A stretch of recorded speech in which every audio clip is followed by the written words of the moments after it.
Good morning, everyone. EightBits here with, of course, Sophie, right? For a happy Monday. All right. I was trying to get ads to run basically as soon as stream starts, but they delayed. So it was like almost, 2.5 minutes or so. Then you had to run a 3-minute ad. Ugh. I just want it like the first minute, start the ads, but I don't know. It's not quite working right. Anyways, it's getting chilly first thing in the morning.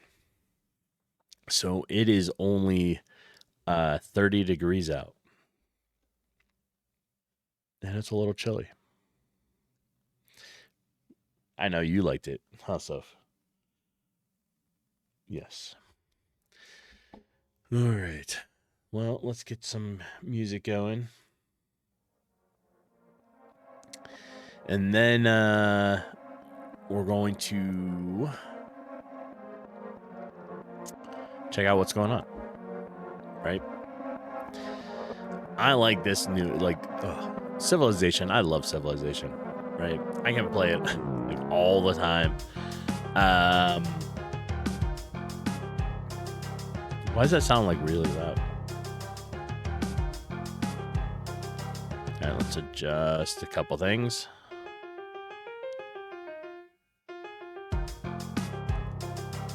I still feel like that's loud for stream.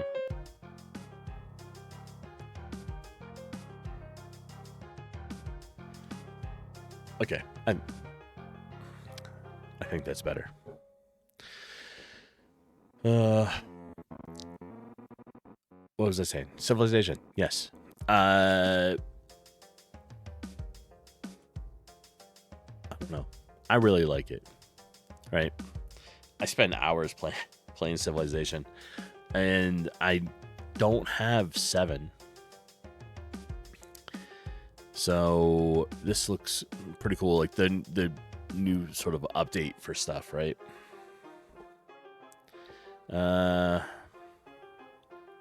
Outside of that, I don't have a whole lot of like game news stuff. But we can talk about the stuff that I did yesterday. So yesterday on the game, which I think we'll drop into here. Let me go find this. Yesterday worked on a dialogue system for the NPC. Primarily just for the barkeep. However, I made it so that that system can be used for other NPCs, just changing the quest and the dialogue. And I think it went pretty well.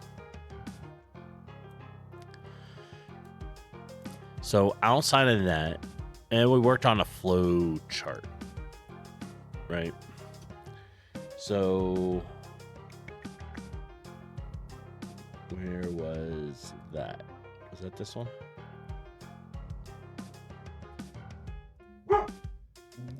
Here.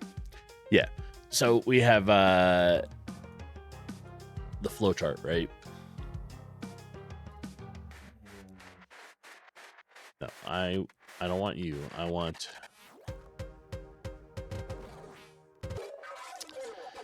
no, that's not it. All right. Anyways, no, you're the new one. Why won't you let me go back? Always trying to figure out project, like how these things work. All right, new page here. Anyways, it's being a pain.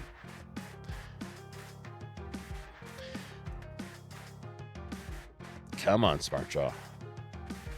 There we are. So we have the flow chart, right? This is what we did working on the dialogue system for the NPC. We have, rows of options and then the quest. We still have to work on inventory, but everything else is working pretty good with it. Good morning, and how are you doing, Kelvar? Welcome in. Right. So that's what we kind of worked on yesterday.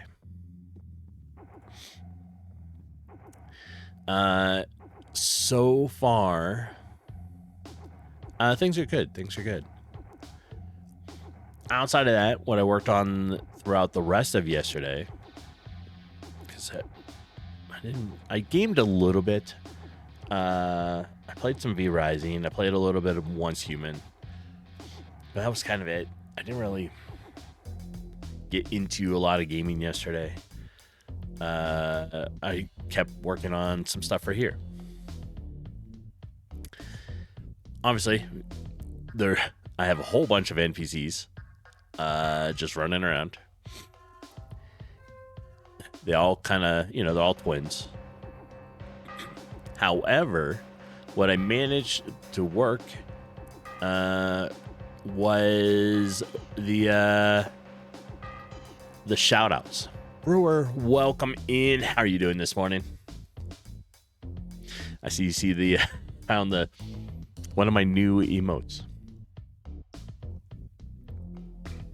And yeah, I have a whole bunch of them. I swapped out. I took all the Halloween ones out and got a couple Thanksgiving style ones in. So I think for it, there's 2 animated ones. And then I have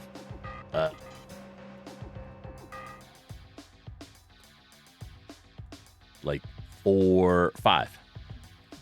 So those are all of it. 5 turkey ones, and then like 2 animated ones. You're trying to wake up? Yeah. I don't know. This morning was tough. Plus, it's chilly. It's about 30 degrees here right now. It's going on. I mean, like, it'll go up to 60 today, but mornings are chilly now.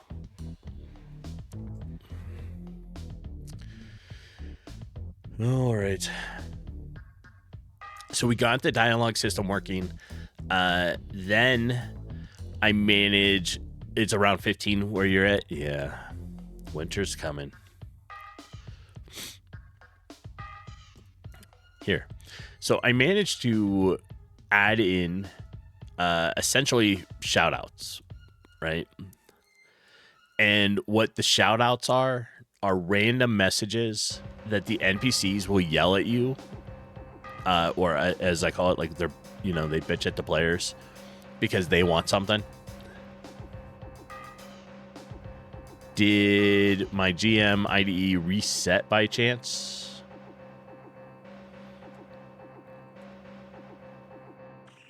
I don't think so. I think it's all right. Oh, if you mean like how it looks on my screen, I'm keeping a black bar on the side. There was times that I was trying. Oh, okay. When you started, it looks like it reverted for some reason. That's weird. No, I didn't have anything like that. I did change it on my screen a little bit.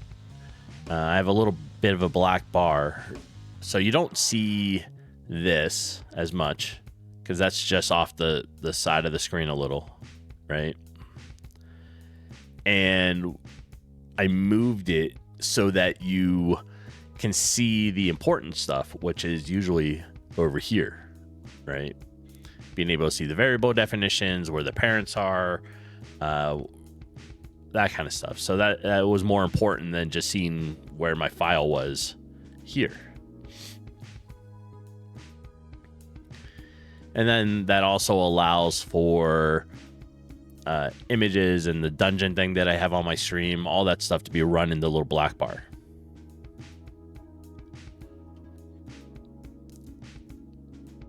I think it works okay.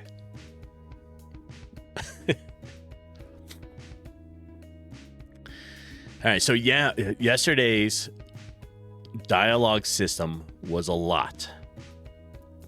You know, oh, I haven't even started. I'm just babbling. So yesterday's system was a lot, right? So working on a flow chart, which was here. This is just the dialogue for the barkeeper, and it was testing NPC dialogue with quest options. So I was working on that.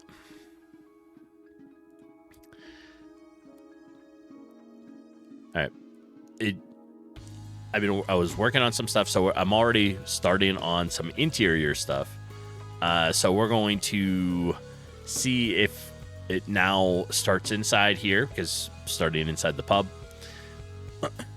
And then we'll go teleport out. It took me a little bit to get my teleports to work. I'm not having them teleport to a like XY coordinate location. I'm having them teleport between two objects. All right. Well, let's run it.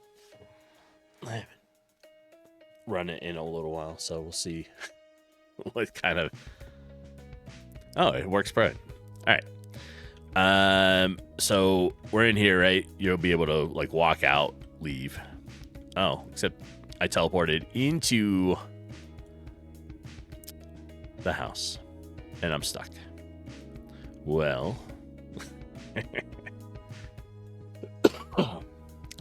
my teleports aren't quite working. We'll try it again. Yeah.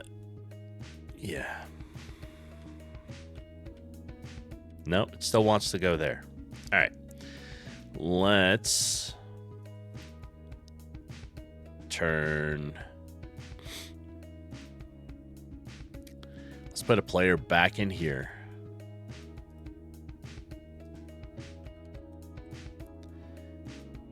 And we'll ignore the bar room for now. And what else do I need?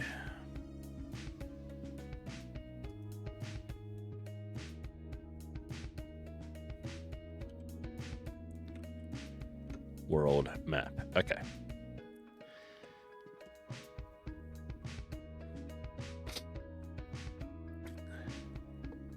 So having our objects as the teleport targets versus chords allows for more dynamic uses of a teleport system. And you do the same thing when a player enters a room for a run. Yeah, I'm trying to target it. So I heard a Sophie treat.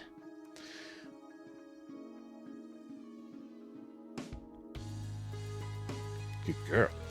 Hey, Cupinuch, good morning. All right, so one of the other things I was working on yesterday was what I call like bitching at players. It's the NPCs saying random messages. And it works, and it doesn't quite work.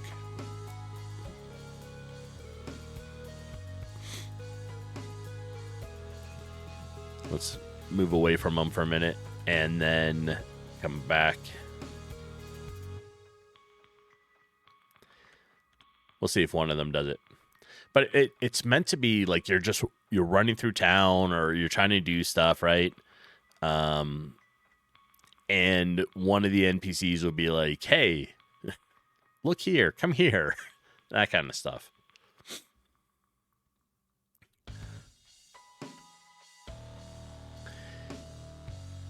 Like I said, it works, but not as fast as I want it yet. So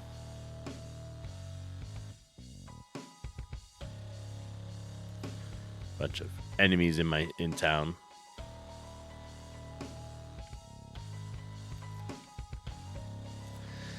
So, anyways, the quest system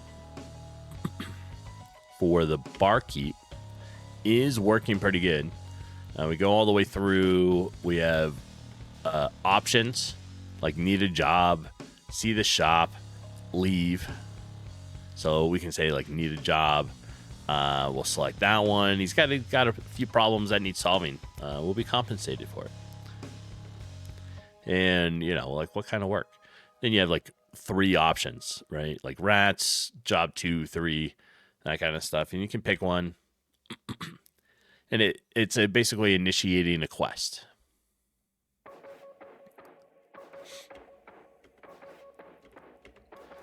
So that was yesterday's work. It is being cut off a little bit over here on the edge of the conversation. But that's all right. We'll fix that later. Accept the quest. Back to welcome. Maybe later. Suit yourself.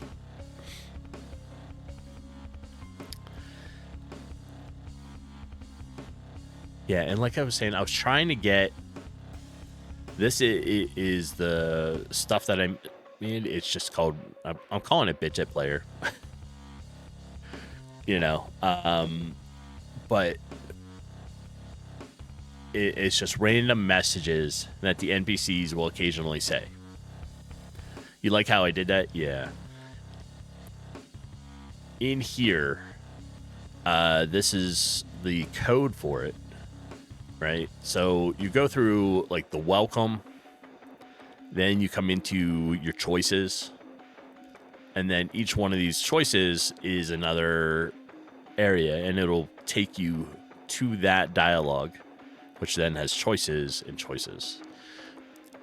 I was getting a little tripped up while just trying to write it, which is why I came up with doing the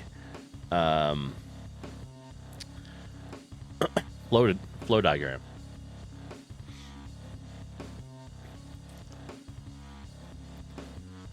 Yeah. The try to help, right? And so the way it works is if we go find that NPC, right? So our first one is we're talking to this NPC, the red one, right?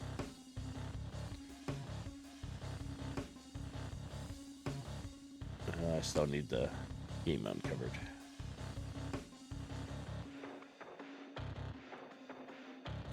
There. So then we're inside the dialogue welcome, which is the very top one, right? Once you go through that dialogue, you have 3 choices. You can only sort of see it.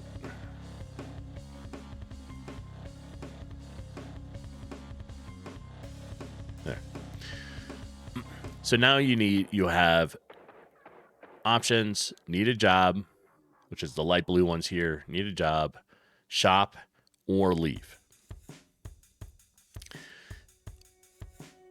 For options, I want a job. So, we'll pick that. And there's a little bit of dialogue. And it goes into 3 options again. So then we have job 1, job 2, and job 3. Each one is basically going to have the same options, right? You can either...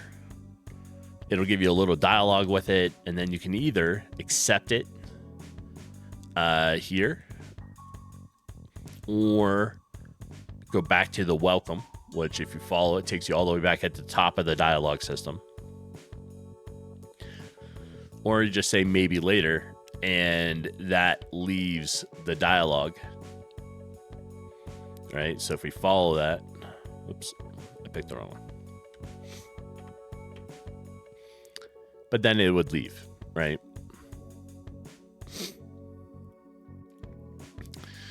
You may have to do that while building some mob AI, having some issues on there. Yeah. I was getting like tripped up a little bit with it, which is why I decided to start trying to figure out a flowchart. just because it's hard to see it all at once in code. And it also never, maybe, I don't know if your GameMaker does this, it doesn't remember when I close things.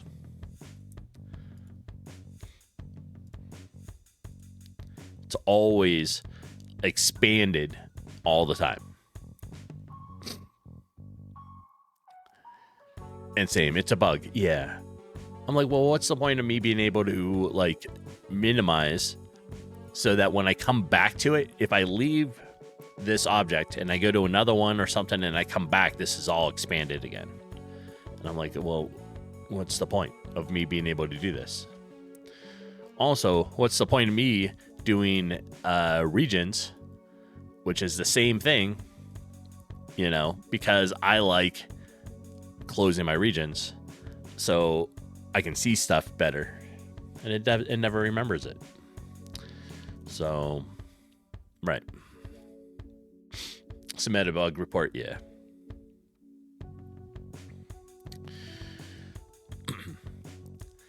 All right. Well, in here, let's see if they're going to make any where they all go.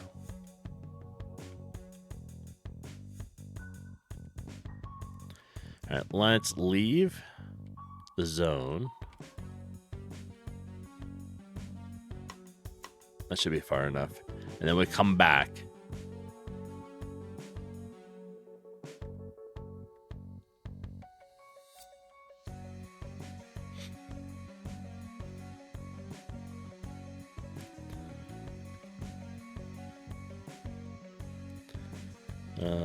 Yeah, we'll run on top of the house. Whoops, there was a teleport there. Okay, it worked that time. I don't understand why.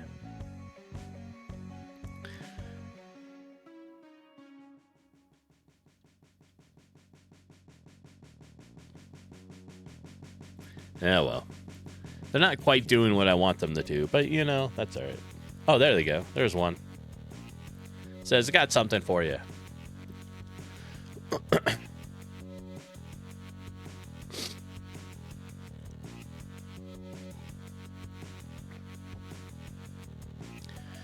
So, let's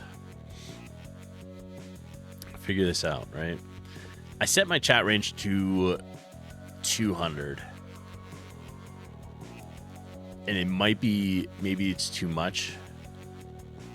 So maybe if we drop it closer to here.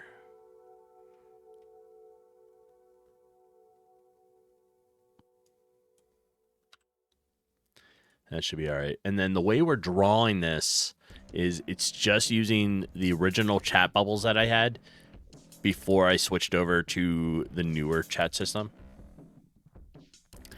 And where did I call it? Here. I'm trying to label things so I can find it faster. Okay, so basically if player is around, you bitch at them.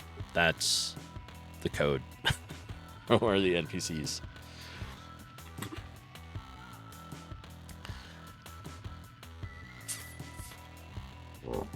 And it works, but doesn't quite. And I think I have something off a little bit on it. But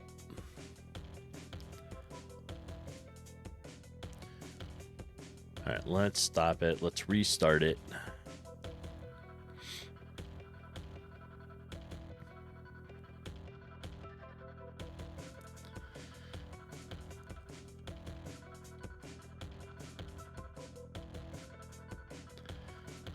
Let's move that up there.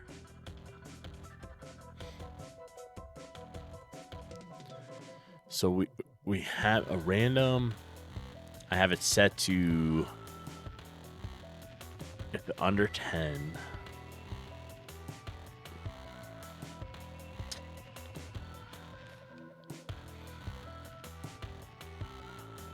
I thought doing so It's basically the cooldown, right? So chat cooldown, chat timer, chat range. We have how long the dialogue shows on screen, which is the chat duration. And then the cooldown is meant to be like how long between messages. It's only meant to be like 10 seconds, but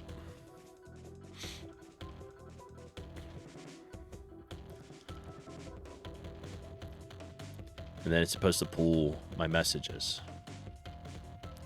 But you can write whatever you want in here.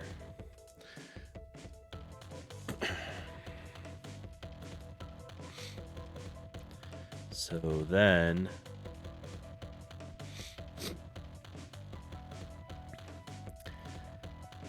we have if chat is enabled.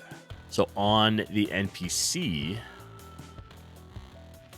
I added in chat is enabled, and you can either set it to false or true. Because there's some that I'm not going to want to do the shout out stuff, right?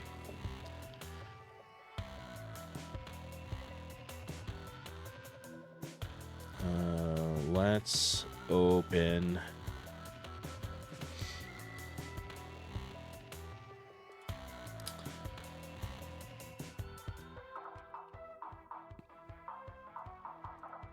here.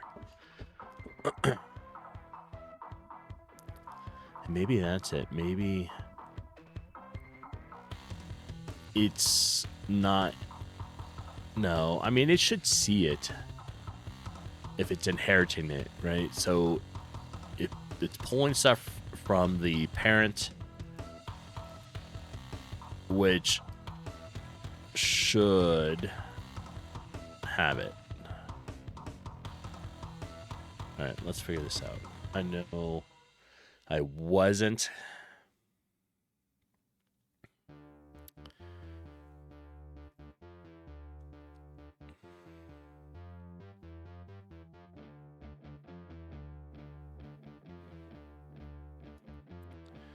I think I need to place it in the parent for can chat.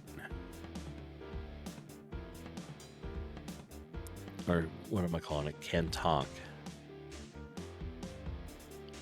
Here. Because I have it here. So chat enabled. We're going to say false. Yeah. But it needs to be, I need it up higher. Right? So if we come all the way up here, we have it right here. Okay, so chat enabled it's set to true as a default. So then I only have to keep it so that it's enabled the false on the ones that I don't want it to work on. Right, so we'll close the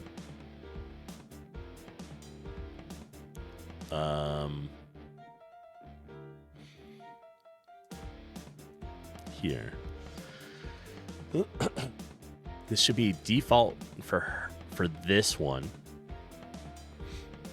I just have to get it so it goes a little faster, or is a little more sensitive, I guess, because I'm standing near them. Oh, there's one.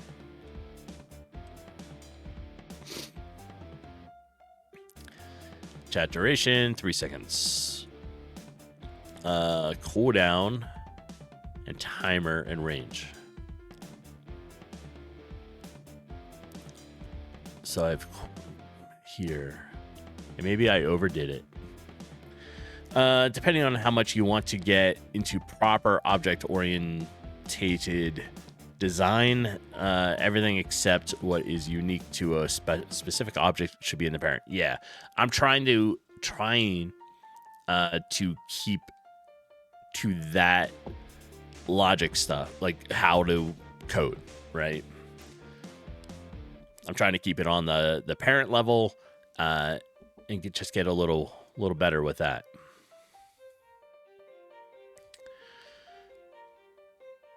And good morning, David. How are you doing today?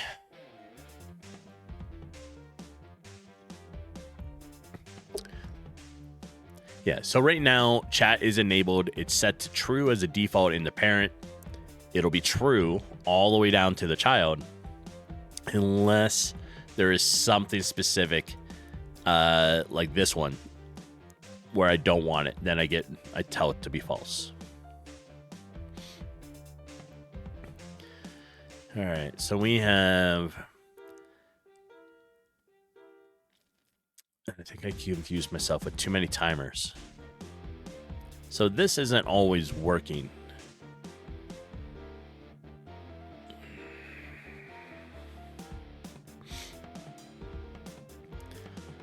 Let's try to fix it.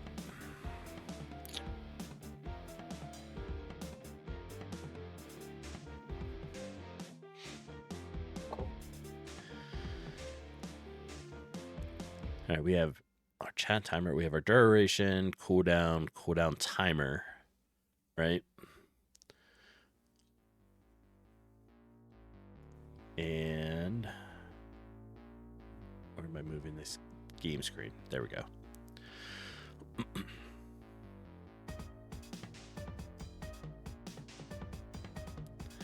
If chat is enabled, so if it's set to true, then we can begin, we'll check our cooldown timer. We advance it, subtract basically away. So if cooldown timer is greater than 0, we'll subtract 1 out. If you ever want an in-depth explanation on certain programming paradigm or reasoning, just ask and you can go over it. Thanks. I appreciate that.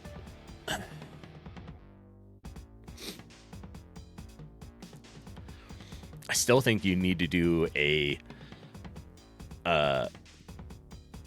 some sort of like tutorial on how to do some stuff. What is that watch streak? 3 watch. Nice. On your way up. Oh, yeah. How's that going, by the way? You were working on something specific that needed your attention the last couple of days, right?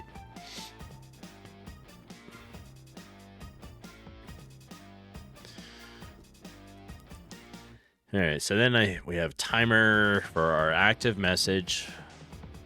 If chat timer is greater than 0, we subtract away from it.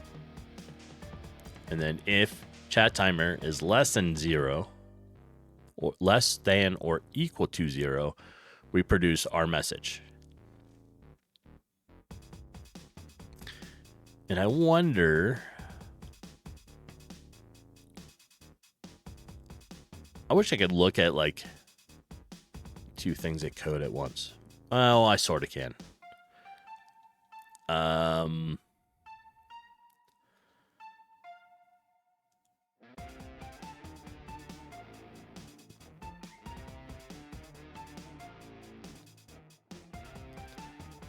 Right? Is it this button?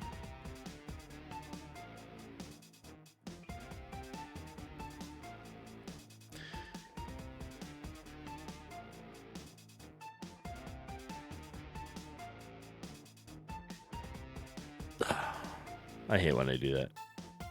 All right. Too many buttons. Trying to figure out stuff as I go. All right. Game resources. That's fine. One more. There we go. Okay, so let's go look at our chat timer. And set it, right? So our chat timer starts off at 0.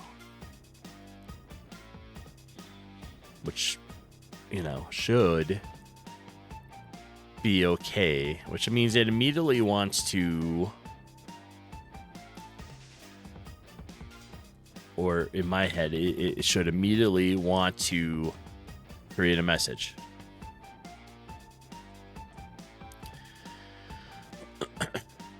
If in chat range, which is another function that I got up top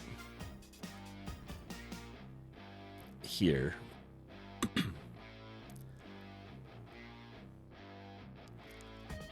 I just feel like I'm off on the timing, and I think that's my problem.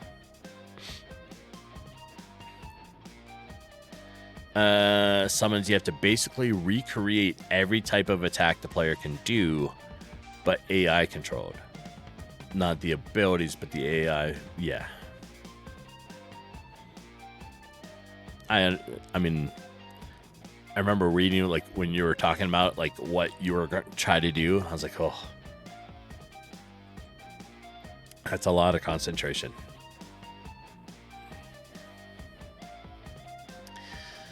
Okay, so we have chat timer starts off at 0. So if chat timer is less than 0, less than or equal to 0, then we have a message. A lot of flowcharts in your head. I can only keep so many, right? So I, like yesterday, trying to figure out like what to use. I started using one called Smart Draw. It's only a flowchart program. Then I was looking up this is Chatter. There was one that Grog recommended,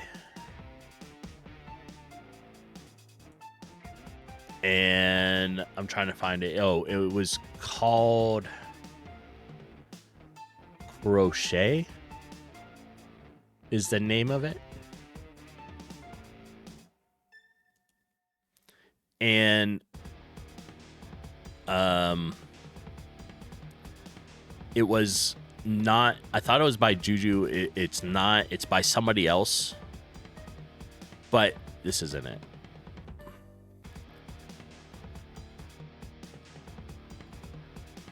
How do you even spell it? How do you spell crochet? C-R-H-E-T. Crochet.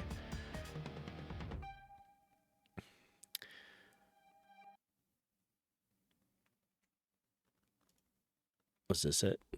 Yeah. So not by Juju, but it is Hatter boxes it. Well, the GameMaker side. Hi, Grog.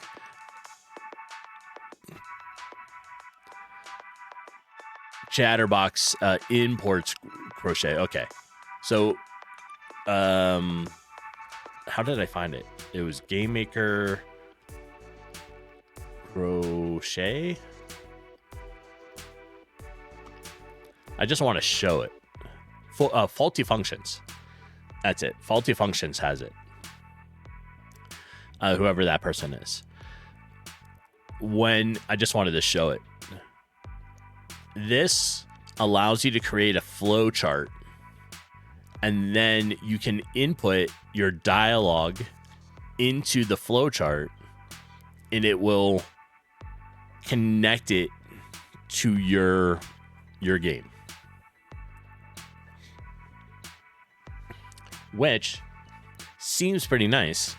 I have to read more, into it, right? But so this is called Crochet, and that's this. But it allows you to both make a flow chart and input the dialogue. So the stuff that I've been doing, like yesterday, was just the flow chart, and I still have to go into the game for all the dialogue. So you have to look at both of them together, right?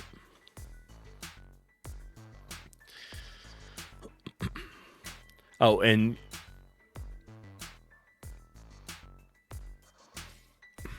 Chatterbox imports crochet dialogue files. So Chatterbox is this one.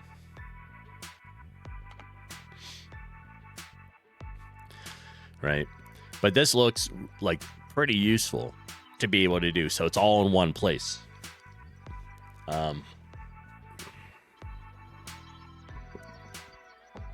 Yeah. Pretty useful.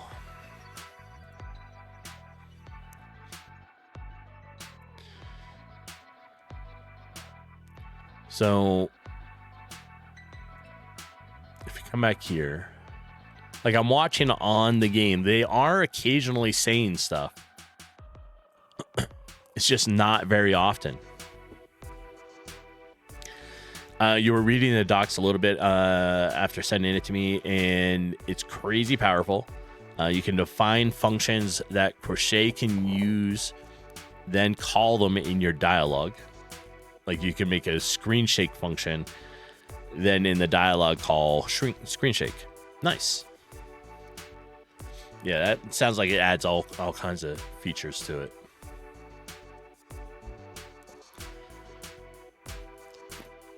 Okay, so now if in chat range and the chat cooldown timer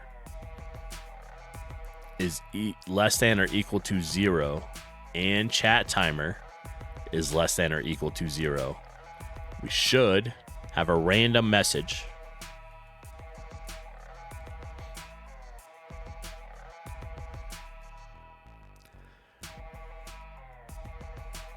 I don't know if that is necessarily working right.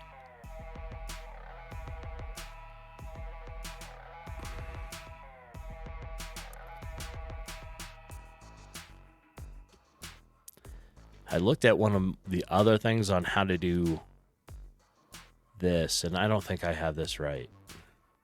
So I was trying to say, like, if it's random, like I want random message, right? So it picks between one of the ones in the array there. Grim, welcome in. How you doing?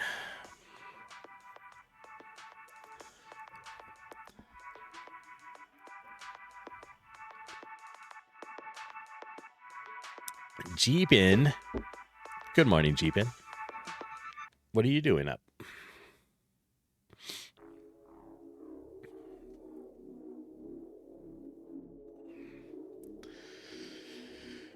Ooh. All right. We're trying to work on our random shout outs towards the player, right? I call, they bitch at the player as you run past.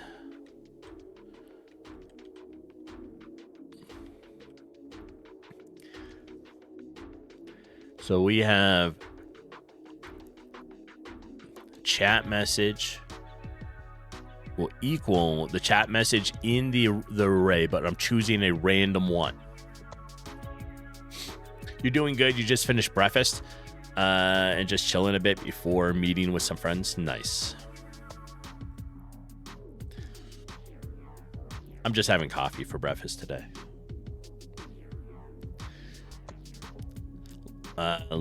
Normally I have protein shake or something, but didn't feel like making anything today.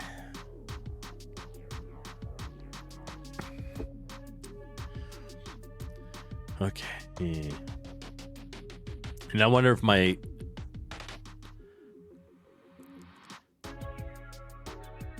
if this is messing it up,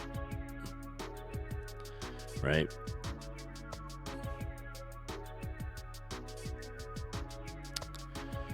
So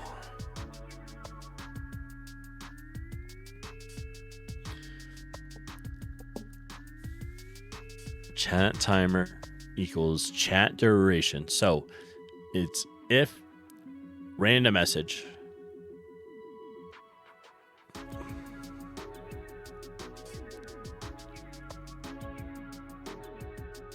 I don't think I need this. I think I confuse myself by trying to make it in, add extra random things on this. Right? What if we just take this out and put it into the top one here.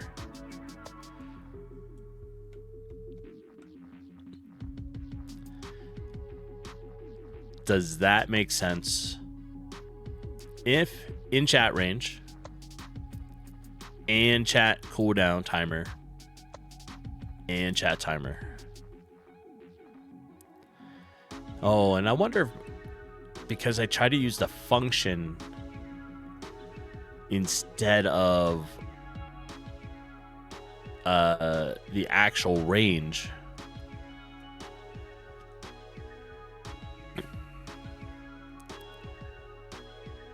Yes, I'm overriding each other. That's the problem.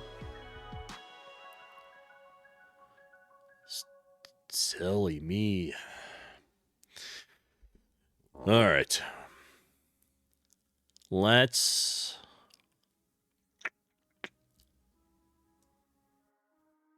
change that.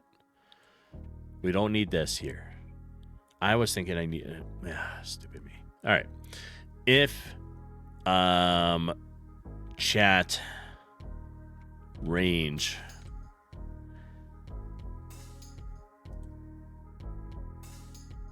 so if chat range, does that make sense? If chat range, so if chat range and what was conflicting? I wrote my function here. So I said in chat range instead of using the new one that I wrote. And that function, I mean, technically I could leave it that way, but it wasn't a farther distance. So I was too far away from the NPCs for them to be doing it. That's why. So in chat range has a different range of 35 versus the new one that I was setting for the shout out stuff. The range was different. That's all. So the shout out is 100 pixels, but the in chat range was only 35, which meant that I had to be much closer like this.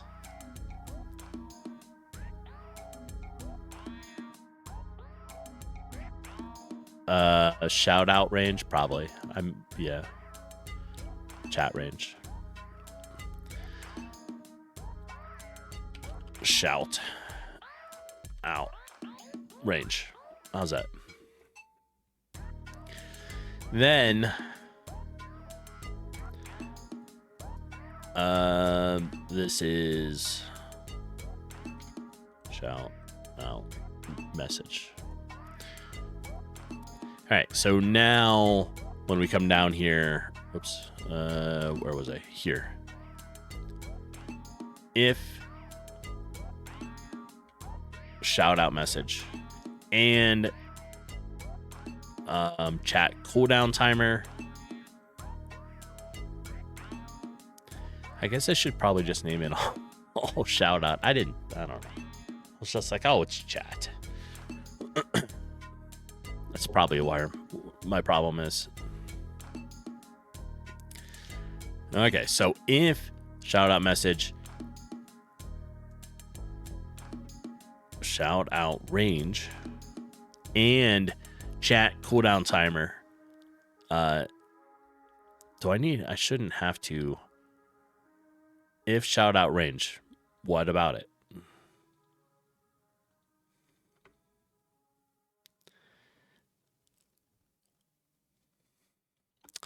What about it? So now, like, I want to use the correct range, which should only be up here.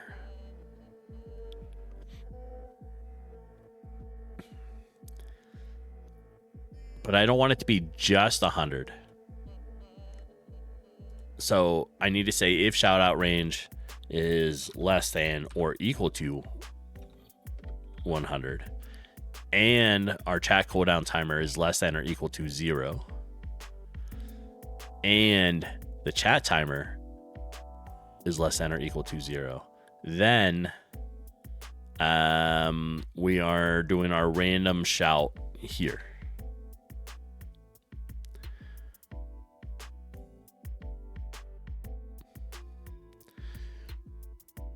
Okay, hold on. I gotta get caught up.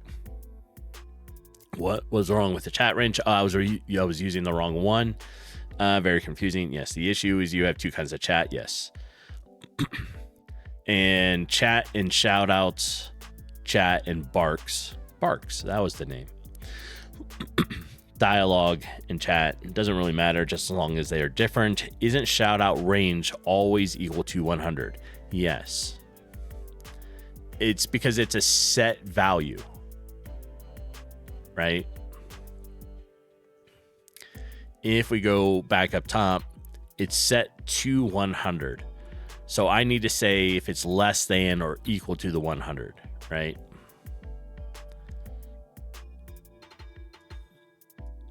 Or does it automatically know? No, it doesn't know if it's at 50, right? I just need to say if it's less than or equal to this.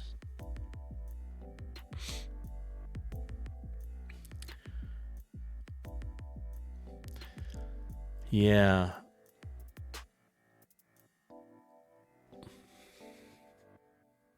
Oh, make it a function.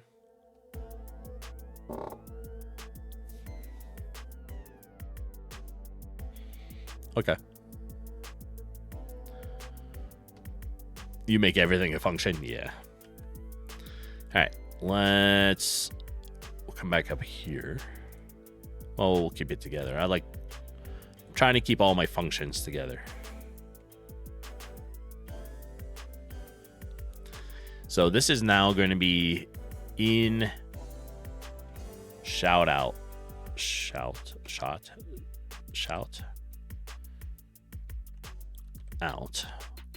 in shout out range.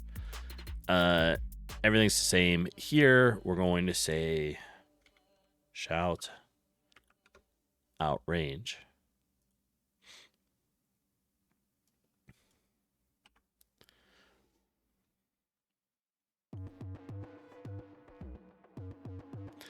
I mean, I guess I should probably actually, we'll take this out and we'll put it into the region for, I like regions. I don't know why. This one. There we go. So now we'll just come down back here and say, oops.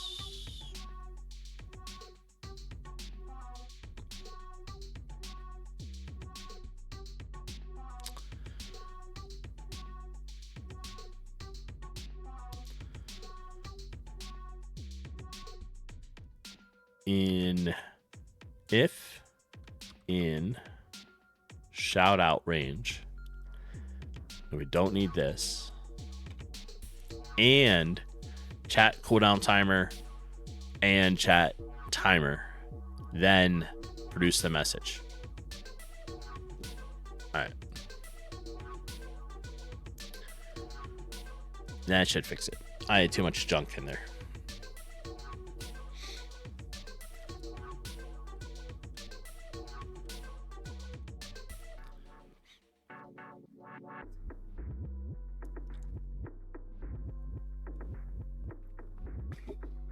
If you get within 35 of them, then the direct message, like little bubble pops up. That's when you can initiate talking to them.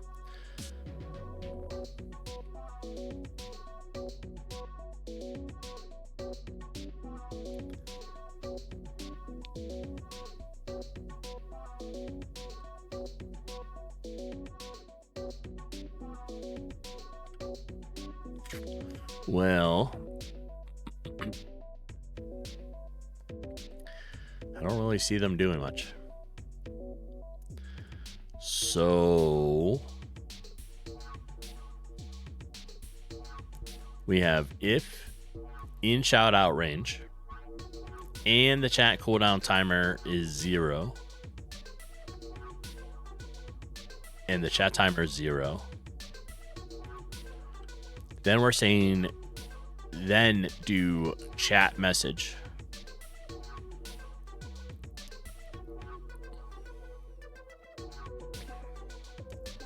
Here. Okay. Yeah.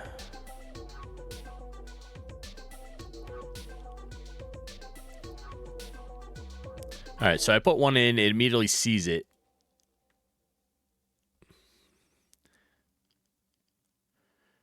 I wonder if it just keeps seeing it.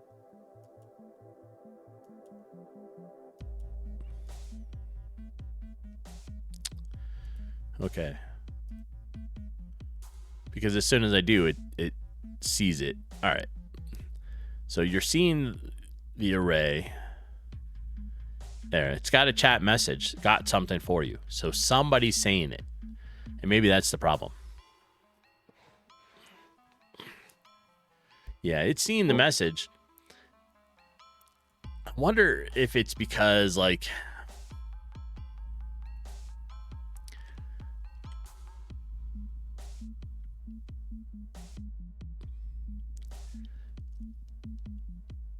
I wonder if it's just because I duplicated the NPC so I could have so many of the same one so I could test it. But I think we need to take out those and just have one. All right, let me do that because I think we're just confusing it with my extra NPCs.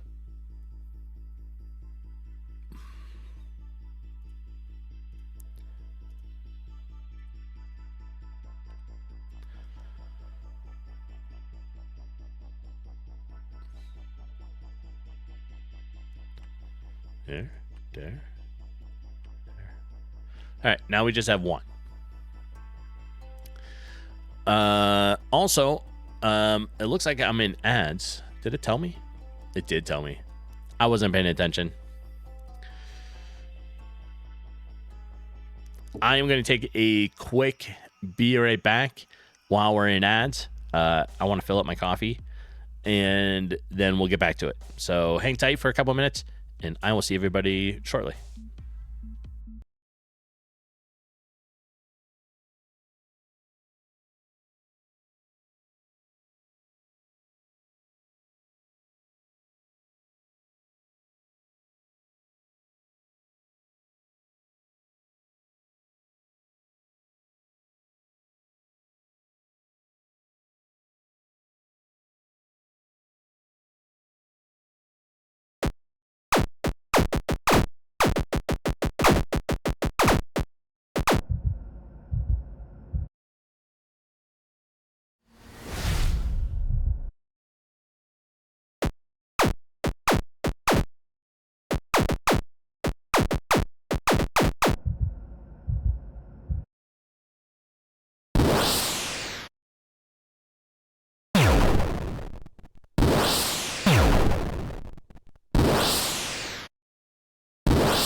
Mission parameters. Eliminate all opposition. All right. We're back. I also put a flannel on.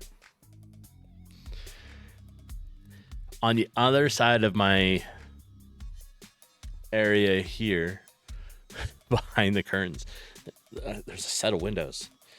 And they're not sealed super well. And so I feel the cold air a little bit. And it is only like 30 degrees out today.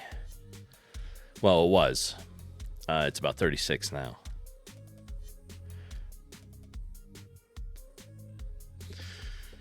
All right. So now let's run it with just the one NPC. The barkeep has a condition set on there that turns it off, so it won't be talking.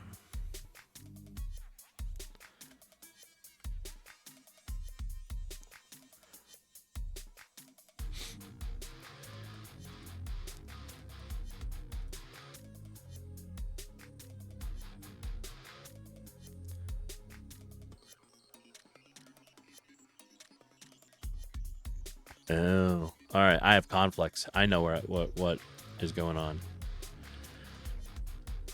So my conflict is just labeling things wrong. We're gonna rename this.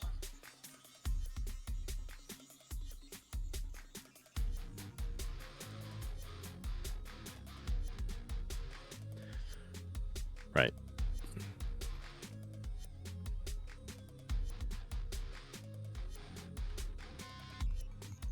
There. Shout out message, shout out messages. That should fix it. Now we need to come down here and just rename stuff.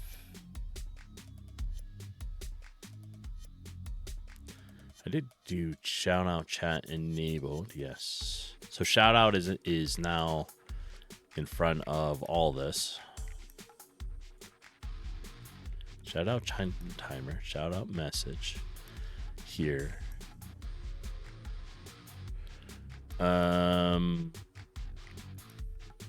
Whoops.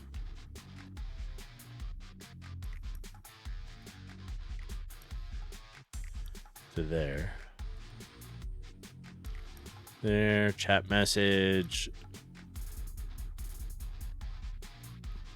We're calling this messages. And the same thing here. Okay. Now we're gonna stop it and restart it.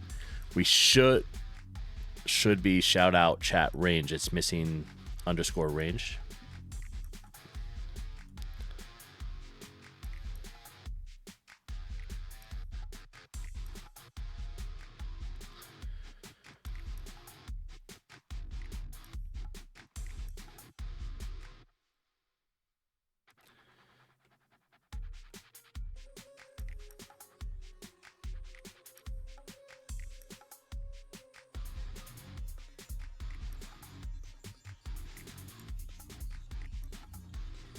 Okay. So I have it fixed there. Shout out chat range. Shout out in shout out. Oh. Shout out range.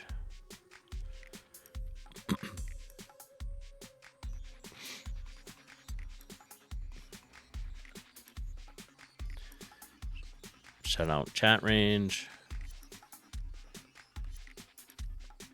Range. I guess we'll change you to match.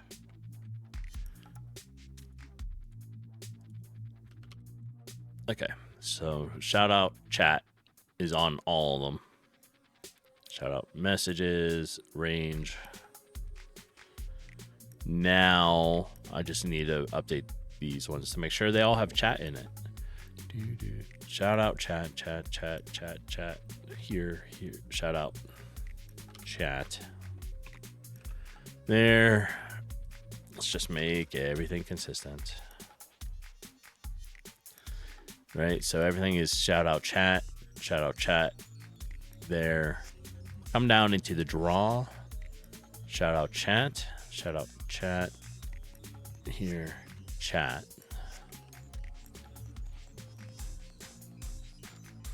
My shout out chat stuff has its own bubble drawing, so I made that region here.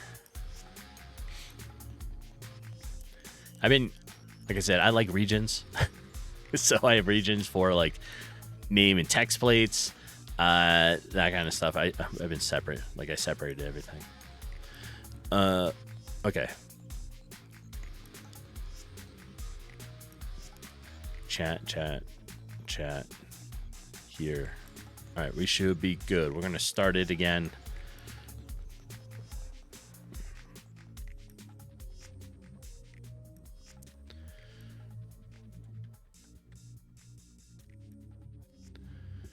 Go there.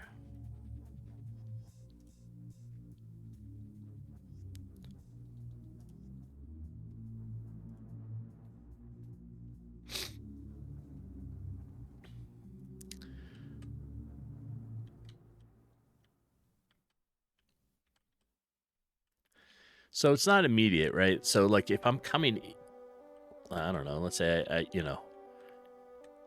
come in town, I run up.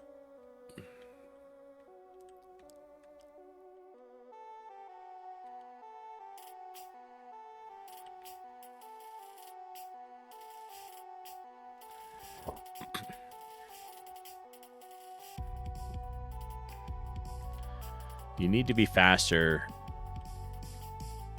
at yelling at me. All right. It's the delay is affecting it.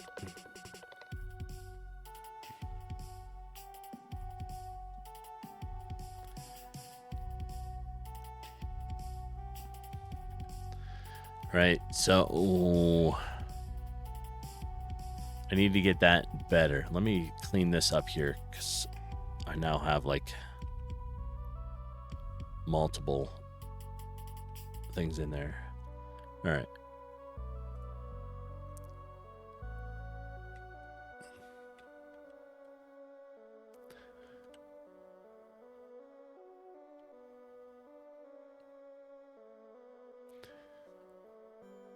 Yeah, there is no like they haven't done the message yet. It should be almost instantaneous. Like when you are coming through, your first initial message should occur as you're like running past, right? I'm in range.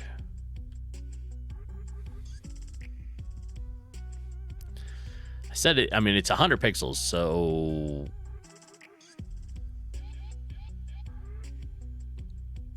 we're going to change that range.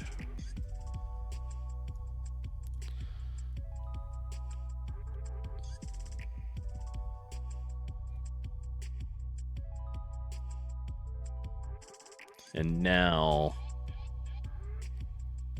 that should be better. So, because maybe it's just a range issue. I don't know.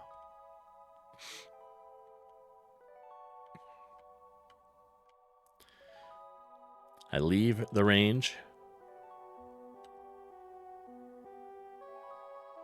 Come back in.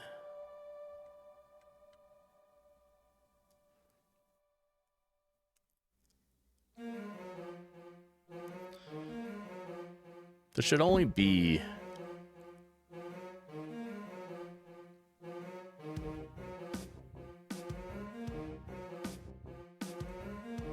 one.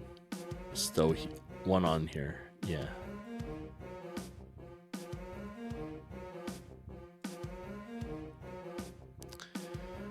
All right. Maybe it's an issue with the drawing.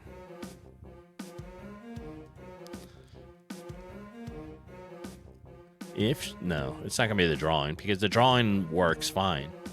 If shout out chat enabled and shout out chat timer.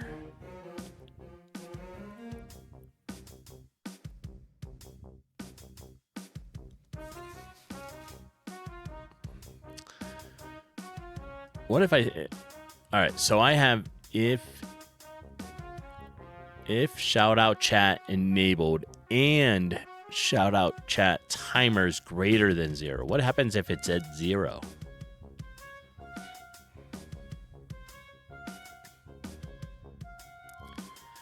All right, so it hit it. If chat out is enabled is true, shout out chat timer 0. I think that's my problem. And the message is, hey, you. So I need to say greater than or equal to 0. Not just 0, like greater than. Yeah, but it enabled me to see that this is true. It's showing it at 0. So it's not going to see this if it thinks it's at 0.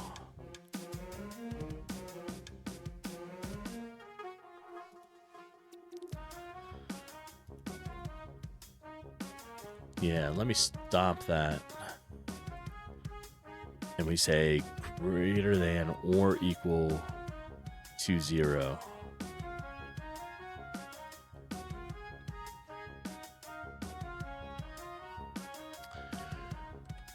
Well then,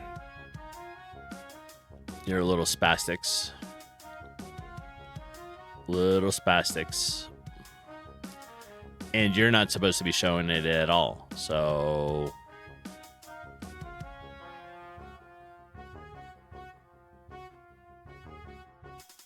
right.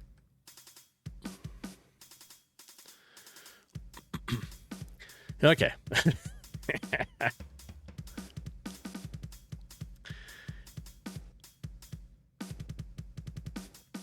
Yeah, but it's, I mean, okay, let's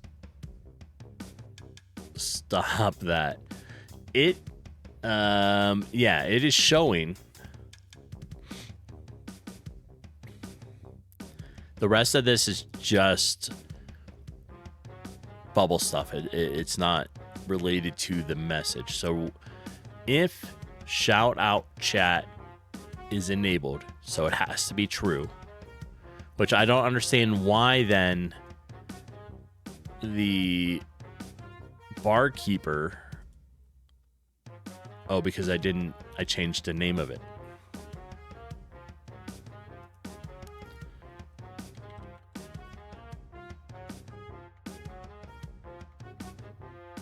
So shout out chat enabled is false. So if I run it, it should only be the one having the issue now. Correct. So we're good there. So now we just have to work on spastic here.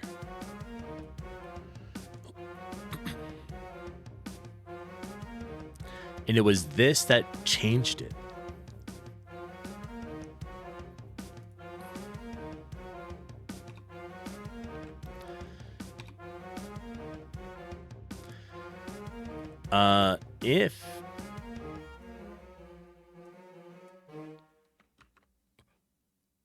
If shout out timer is less than or equal to 0,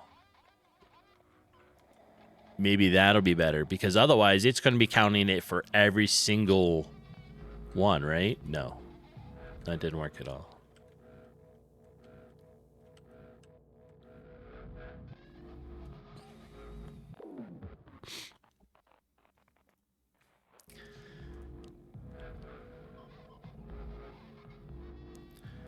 So if it's equal to 0, then it's doing this. But if it thinks they're all equal to 0,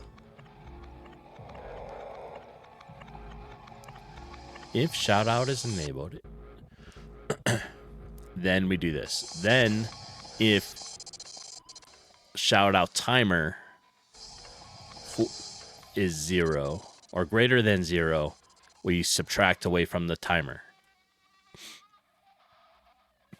If shout out timer is greater than 0, we subtract away the timer.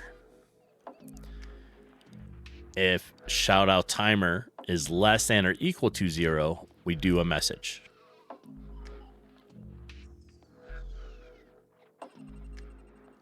I shouldn't have to put that in 2 places. Maybe I messed up by doing that.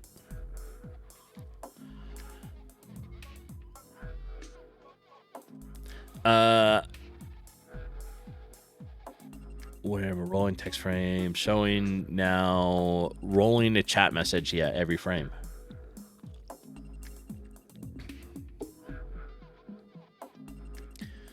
Maybe Do I need... I shouldn't have to double... This is like double checking. Right? That's what this is doing. Yeah, I'm trying to...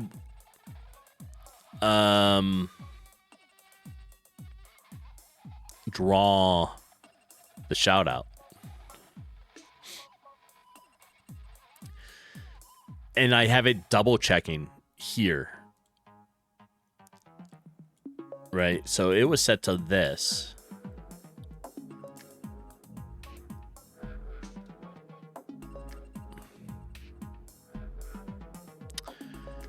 The issue I'm trying to solve is it should not be going through every one on every frame. It should be hitting certain conditions. I don't think I'm resetting the timer. Nothing. I have subtract away from timer. Right? So if the shout out timer is greater than 0, then we do subtract away. But nothing resets the timer.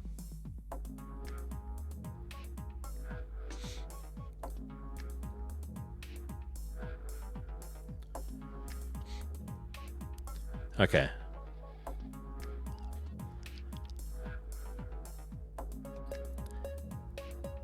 So if we do all this,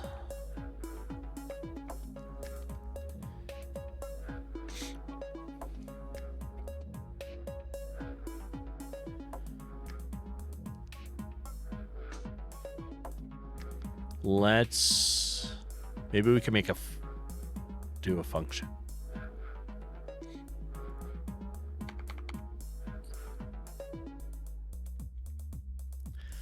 About reset shout out timers.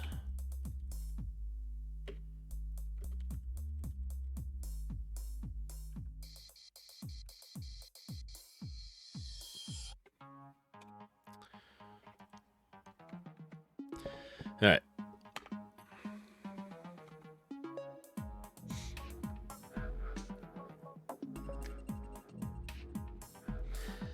I think I have 2 timers we got to reset. We have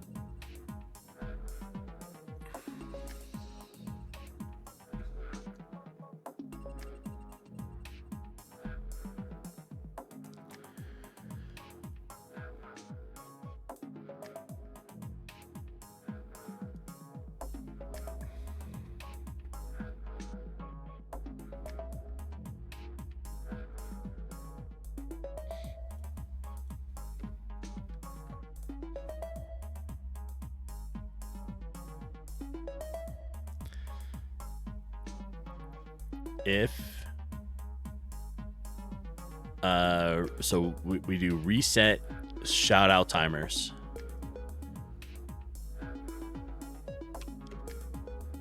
If shout out chat timer equals 0 SEC,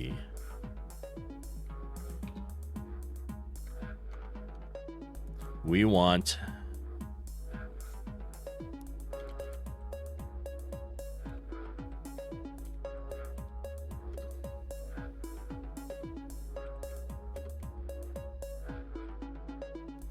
Does that make sense? To reset it.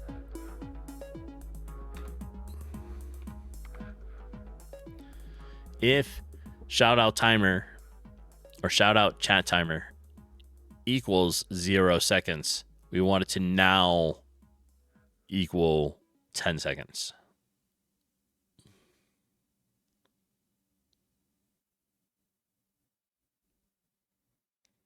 Does that seem like a right loop?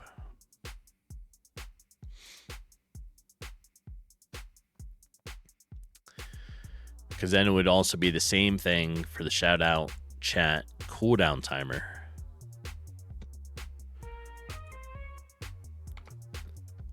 And Can I do this at together? Can I say and shout out cooldown timer equals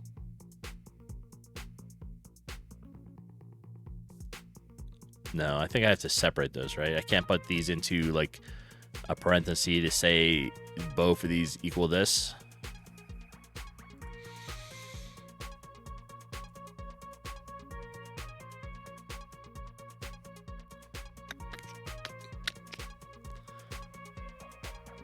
All right, we'll just make 2 of these.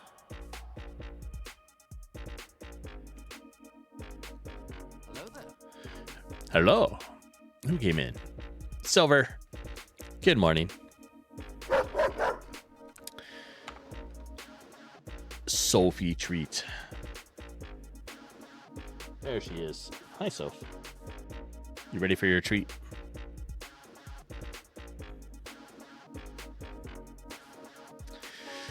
Good morning. How's the game, Devin? Game Devin's going okay.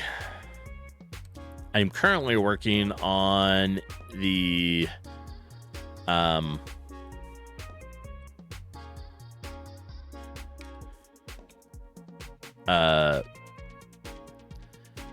shout outs. So if you're playing like an NPC or a game and you run past, like as the player run past the NPCs, they yell random stuff at you. Then it they like have random messages. I call it like bitching at a player, but like they're yelling, "Hey, you know, check this out," that kind of stuff to get your attention to come talk to them.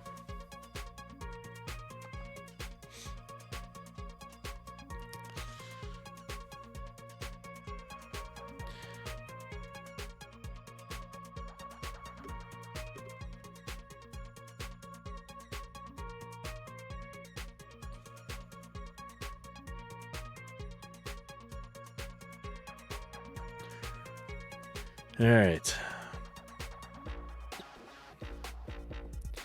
So now,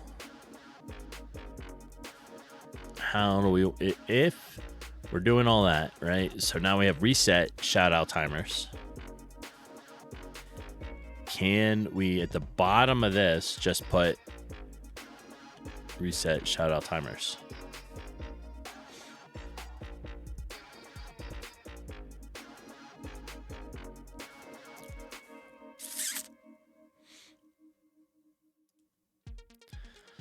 I don't know if I have to put SE like seconds with a 0, but I am.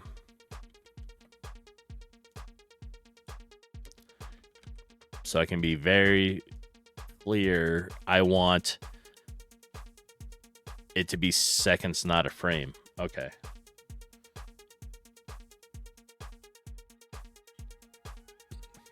So it doesn't matter. All right.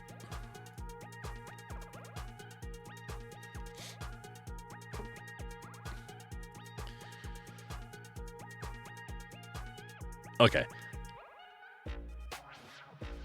I was not originally, and then for some reason I was like, well, maybe I need to, because I said everything else is in seconds versus like a frame. But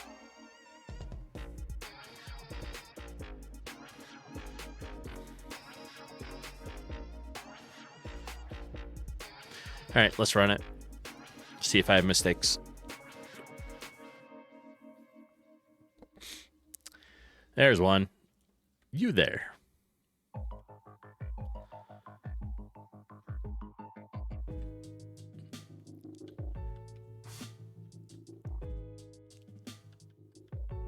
Oh, why you're now you're doing it. Oh, was that my problem all along? The enemies are doing it.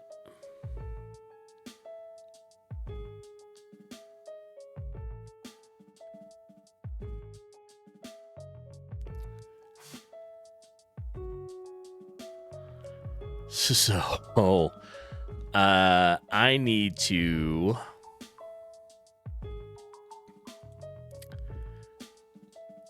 We're gonna take this code. Where do I have?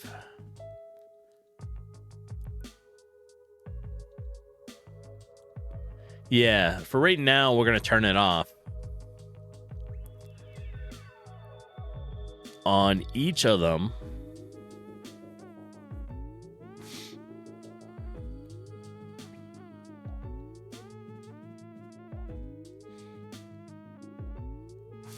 okay, I put this all the way up in the actor level, which is why it affects the NPCs, or the NPCs and the enemies too.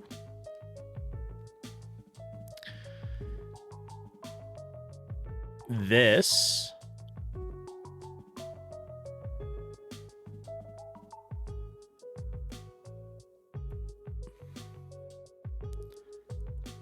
that should really be in NPC parent, which it is, but I mean, like, I need it only there.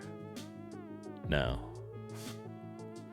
For right now, I think the easiest thing for me to do, I think, is just to turn off the parent enemy.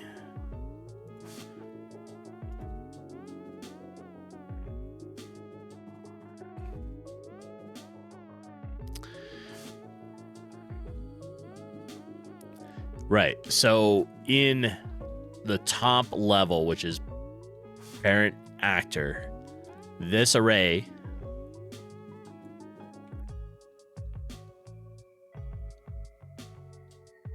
should be empty.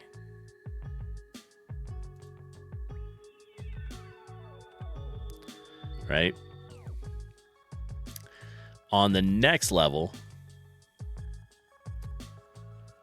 I need to edit this. So what is that? That is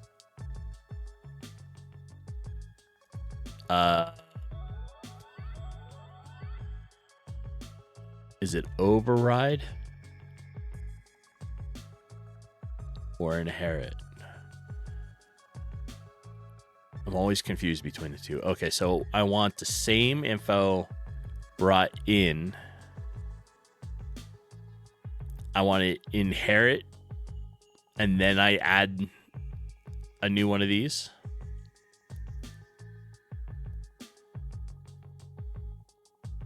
Well, that's what I'm trying to remember, because I can't remember. I want everything, but then I want to add to it.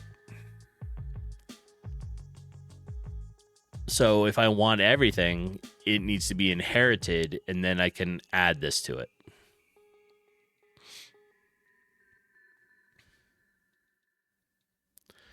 Okay.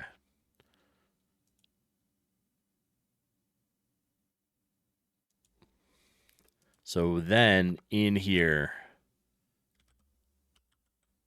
we have shout out chat messages as an array. Shout out chat messages.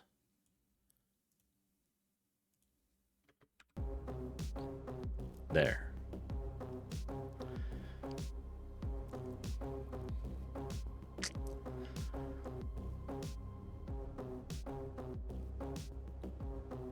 Okay. Let's start it and see if that was right. Not right.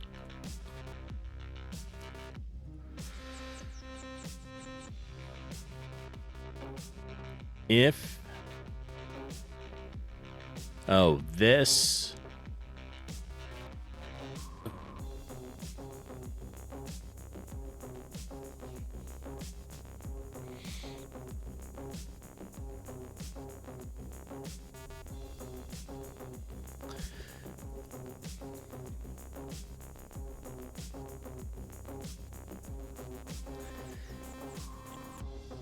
let's think about this. This needs to be, well, if it's in,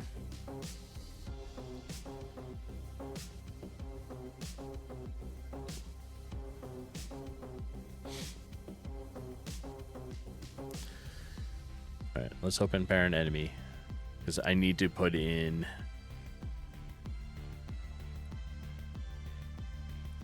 here. We want, what did I say it was? This.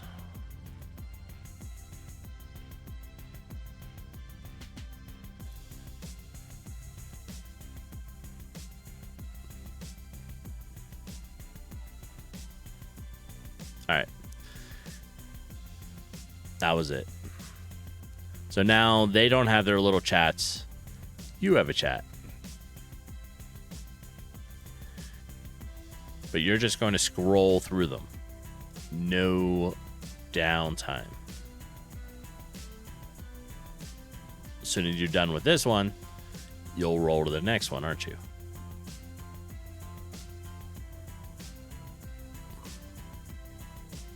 Yes. We're getting closer. We are getting closer.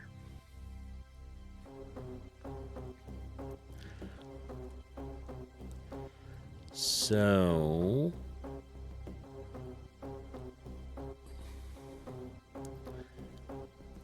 right. Now our timers are off a little bit. Because we say as soon as they hit there, they both get reset to 10.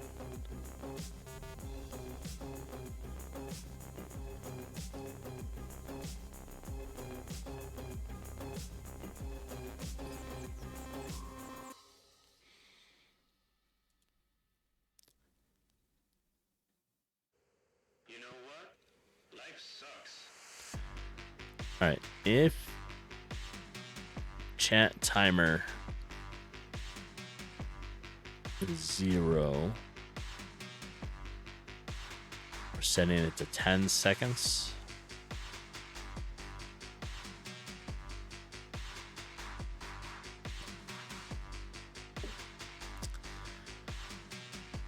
All right, let's think about this. We have if shout out chat is enabled. Great. We go to the next part. If shout out chat cooldown timer is greater than 0, deduct away from it.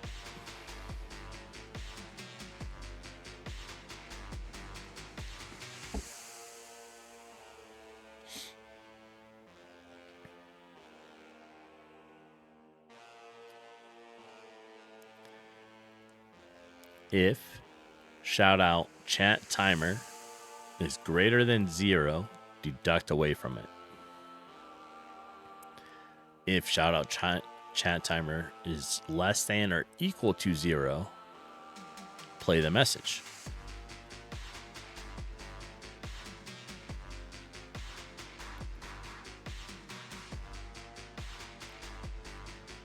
This is if in shout out range,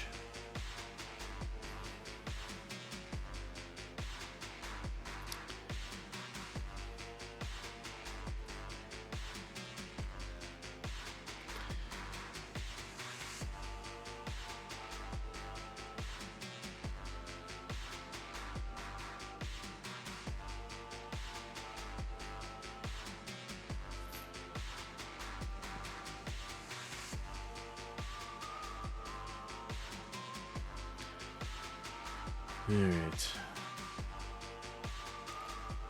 So then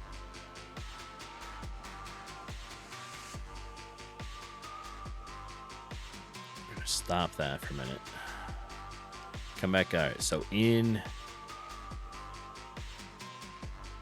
shout out chat range,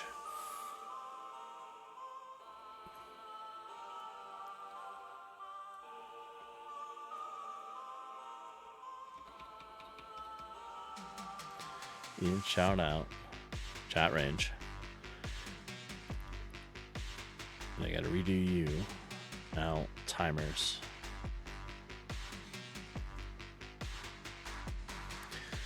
Okay.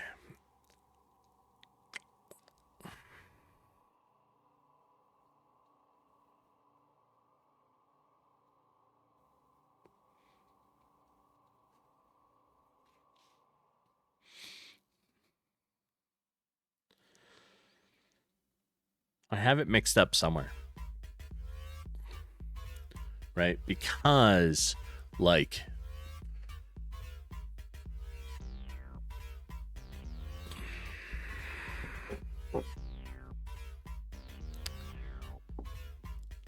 I have to have some logic messed up. It's playing and it works, but now it is not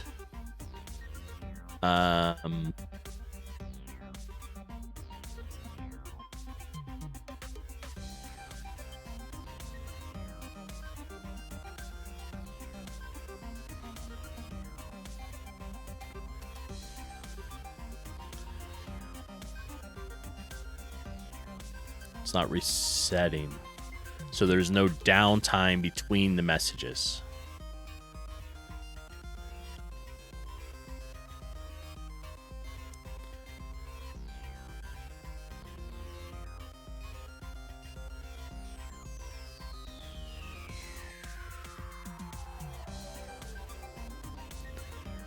So am I doing it wrong here? What do I actually need to reset? Let's think about that. Do I even need to reset?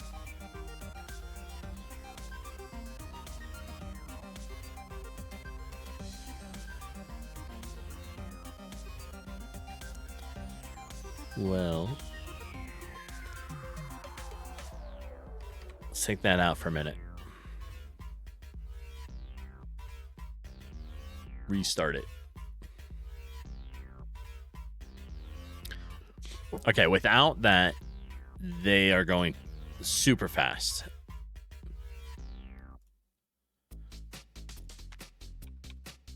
With that, they're individually there being displayed slowly.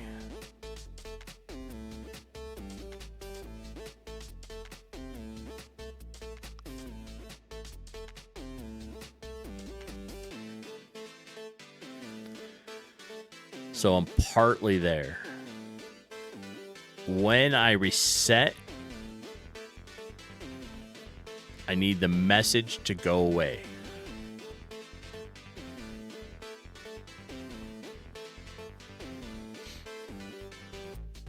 You're digging the music today? Nice.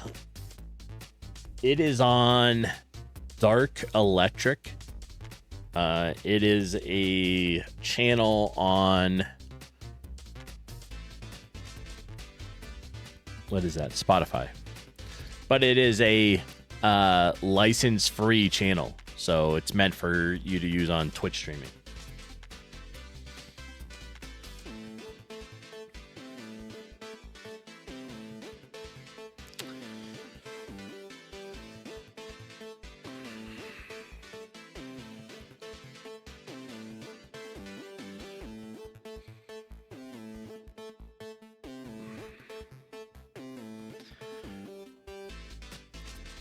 You like it? Very good energy. Nice. Yeah, the song. I'm not sure. Oh, that was called Plasma Pop.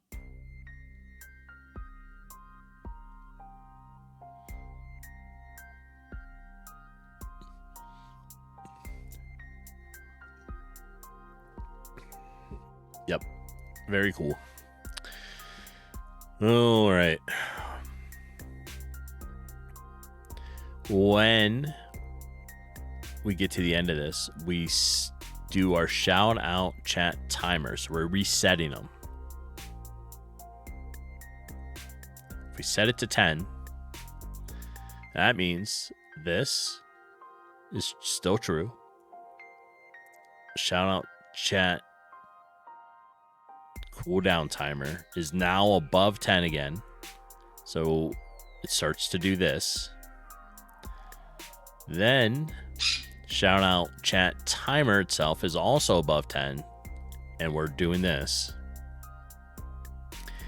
If shout out chat timer is less than or equal to 0, we will show this.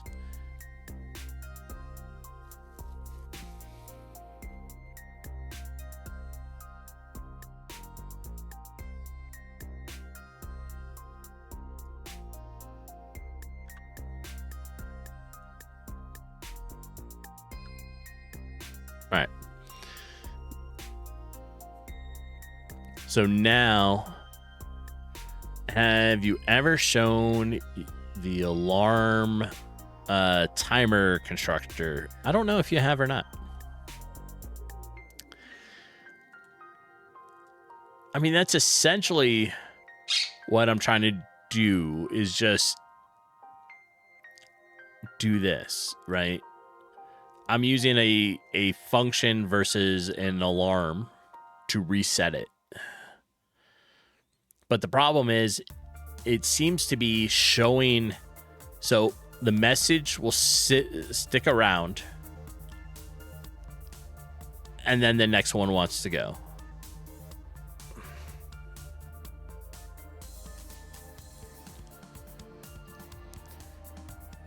But it's not going super fast anymore. So here's a message, right? It's there. It's still sticking around longer than the actual display. Should only be for 2 seconds right now. And then it'll switch over to the next one. There is no downtime between them right now. Want to try out a constructor on it? Yeah, we could try that.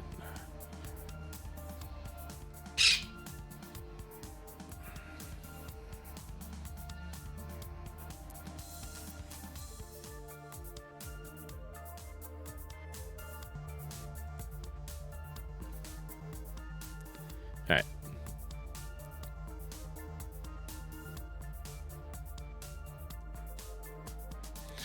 All right, welcome in. Hello. Let me switch my settings because it's dumb. Okay, cool. I can hear you now.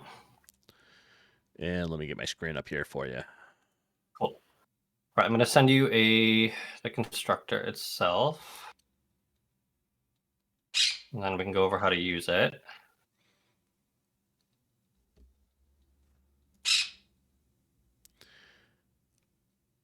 Holy, I wasn't expecting that. Okay. All right, so that's functionality that, sorry, go on. Let me copy it all. Yeah, so you can put that into a brand new script, basically. Okay.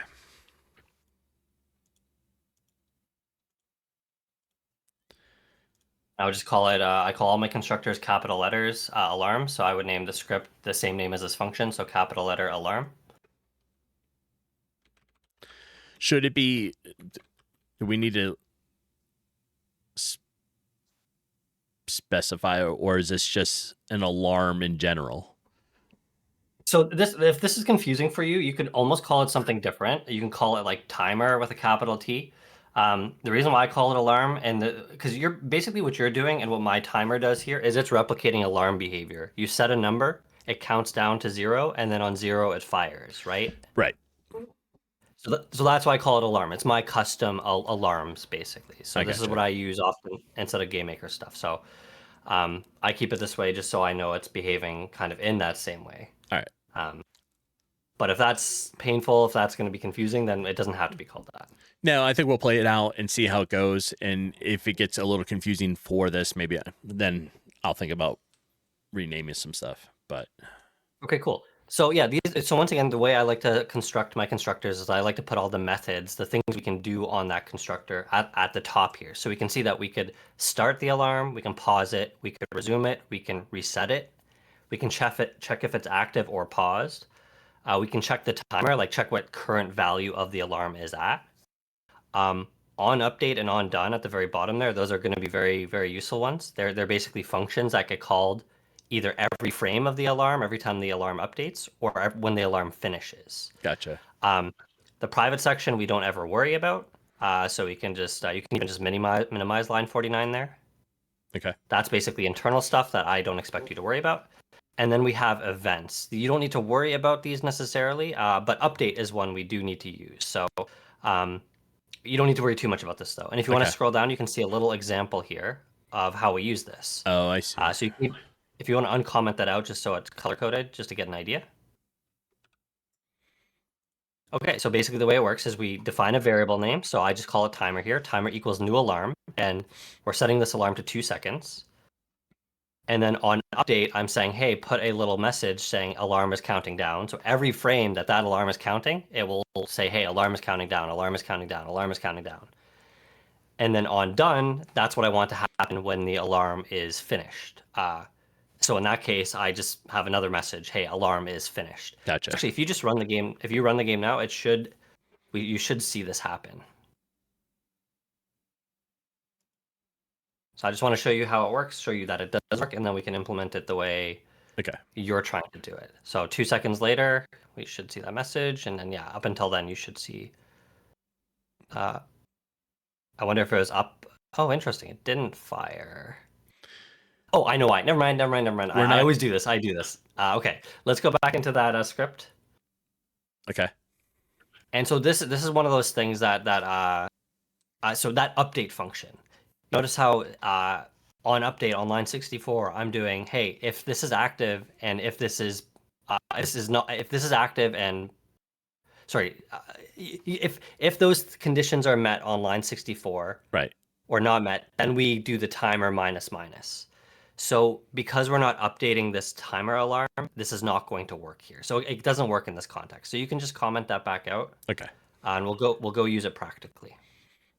Okay, so let's jump back over to where you're trying to do it, right? Okay. Actually, and commit real quick, because that way, if you hate this or this doesn't work or I break your project, you can just not commit any of this stuff after we implement it, discard it all, and then Okay. you're haven't lost anything.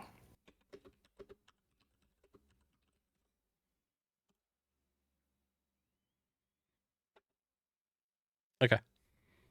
Okay. Now explain to me. You have two time. How many timers do you need here? Do you think you need for this? Well, I was using 2 separate ones. Probably correct, by the way. Um, So, it- so one of the timers is Yeah. for how long to show a message on screen for, right? Yes.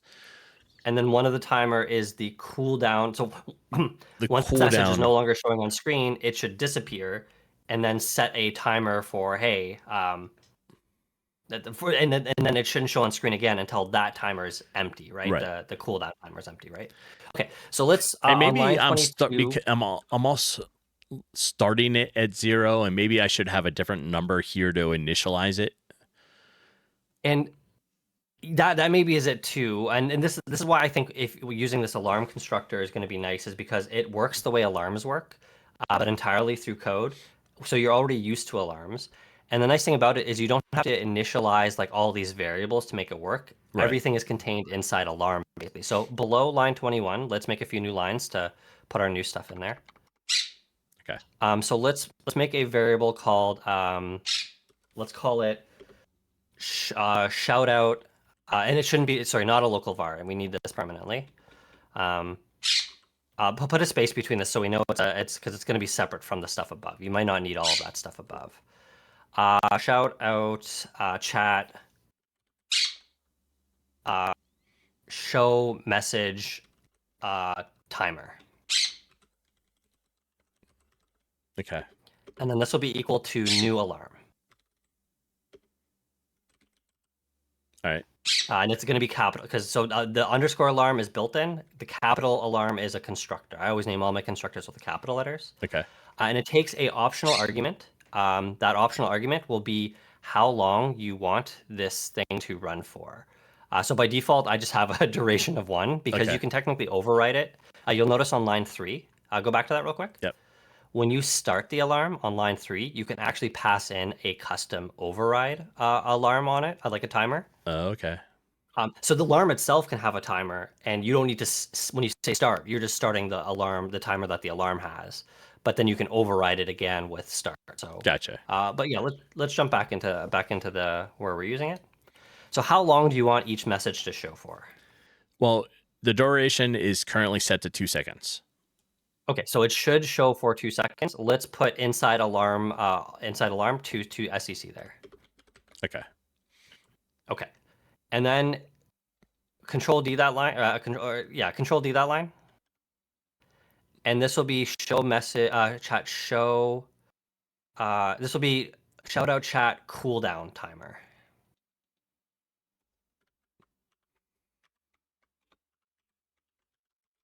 Okay. And you want it to be a 20-second delay, it looks like, in between each message. Right? Yeah, originally I had it set to 10. Yeah, But let's it do wasn't like 5 seconds just for testing, so we Okay. can see 2 on, 5 off, or something like that. And you don't need to change those. Yeah, so you can put those variables in there, or we can just hard code them inside of the thing we're doing now. I think what Okay. we're doing is fine because it's clear that like we're defining this alarm at this time. This way we don't need that extra variable above. Okay. And then what you need to do is let's copy and paste. So double click on line 20 variable on line 23. We're going to copy that shout out chat message timer. So you said this? Just the variable name. Yeah. Okay. Copy that. Yep. And let's scroll down to the step event.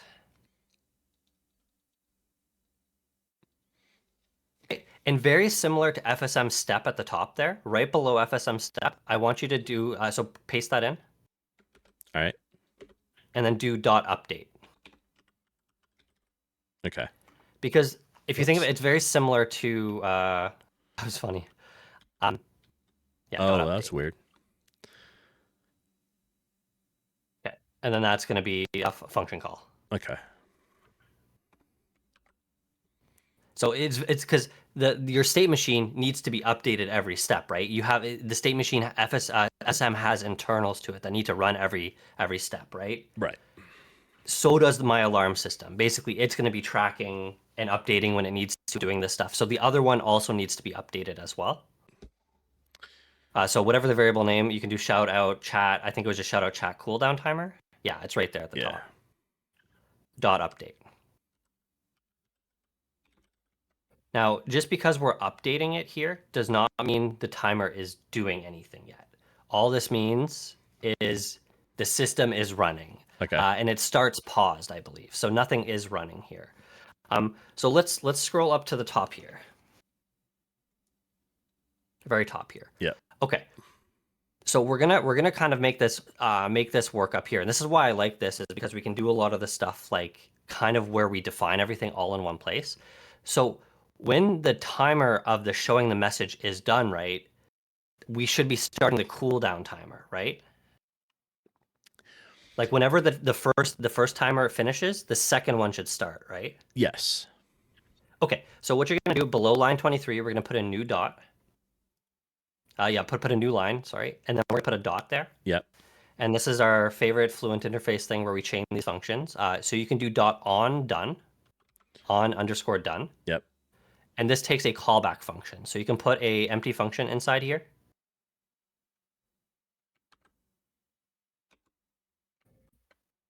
That's a function, brackets. Like that? No, sorry, like an empty function, like how you would define a function like on line 34. I gotcha. Okay. Okay, and then you need the curly braces inside there too, in between the right there. I got it. Okay, and then give us some new lines here. Sorry, in between the code block of that function there. Okay, so whatever you type in here is what gets called whenever you finish the timer. Whenever this timer is done, this is the code that happens. So what you can do is tab in once here. I was missing one. All right. Oh, is it, Go ahead. I didn't. Oh, yeah, okay. Color coded. I didn't have one of the blues, and Gotcha. so Okay. I Yep. was seeing everything else be weird. But Okay, so what you do here is you can do shout out chat cooldown timer, that one, okay.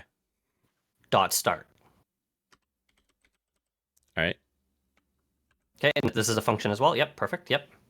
So yeah, basically, hey, this function is finished, right? So when this function's done, it should always start the cooldown timer, right? Right. And then now you don't need to worry about your code, your logic anywhere down there where it starts getting a little bit messy and specific. You've already defined it up here. When this timer is done, we do this. And then when the shout out chat cooldown timer is done, we probably don't really need to do anything, right? Nothing needs to be really done when that one's finished because it's just sort of tracking whether or not you can do something, right? Right. Does that make sense? Okay, so now we have 2 timers here. We can go actually plug them in. So let's scroll down to where we actually let's find out where we first should start these timers? Like when we first should show a message, where do we? Okay, it's so Where we first do it is when the shout out timer is at 0. Also, okay. So I wasn't paying so attention. yeah, we're actually let's comment out. Oh yeah, Ads. Do you need to take a break or are you good? No, I'm all right. Okay, cool. So we're actually not going to use these timers here. Let's actually erase all of these because we're no longer using any of these timers, right? Okay. Or that's the plan. We're going to just erase them. So we can get rid of both of those. Both of those, exactly. Okay. So basically, and then on that if statement there, right? Get rid of the double ands. We don't need any of the after the and statements on line 16 because we don't have we're not going to use those timers anymore. There. Okay. Now this isn't correct yet, but we're going to do one step first before we come back and correct that if statement. Inside of this if statement here, inside of the if on line 16. Okay. Yeah, so new line. Yep. Okay. So now what you should do is now that you're in chat range and chat is enabled, we want to set a message, which you do right here. And then we want to set our show message timer here, right? So you can, I think you got it probably, but yeah, it'll be the show message timer. Or shout out, chat, show message. Right. Once again, you can always rename these later on once to make them less confusing. But and then do you remember the function? Was this? No. Yeah, I think you had it. It was on the tip of your tongue there. Because what do we want to do with this timer? We want to start it. Yeah, start it exactly. Okay. Okay, so now that timer started. Okay, but now what's going to happen is now we're in range. Every single frame, we're going to start that timer, and we're going to reset that time, or we're going to start that timer over and over and over and over again, and we're going to reset the message over and over and over again. So we need to add back one of those if statements on line 16. So put the and after in chat range. Right. And we're going to do and shout out chat show message. Chat. The show message Mm-hmm. timer? Yep, that one. Okay. Yep. Dot is active.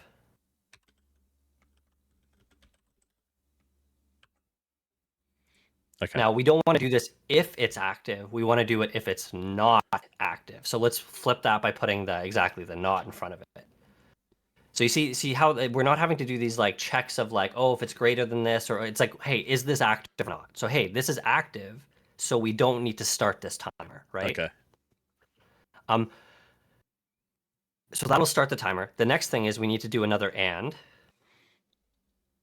after that. Yep.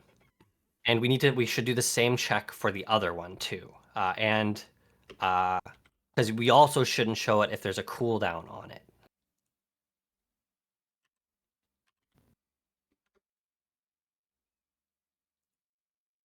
Okay.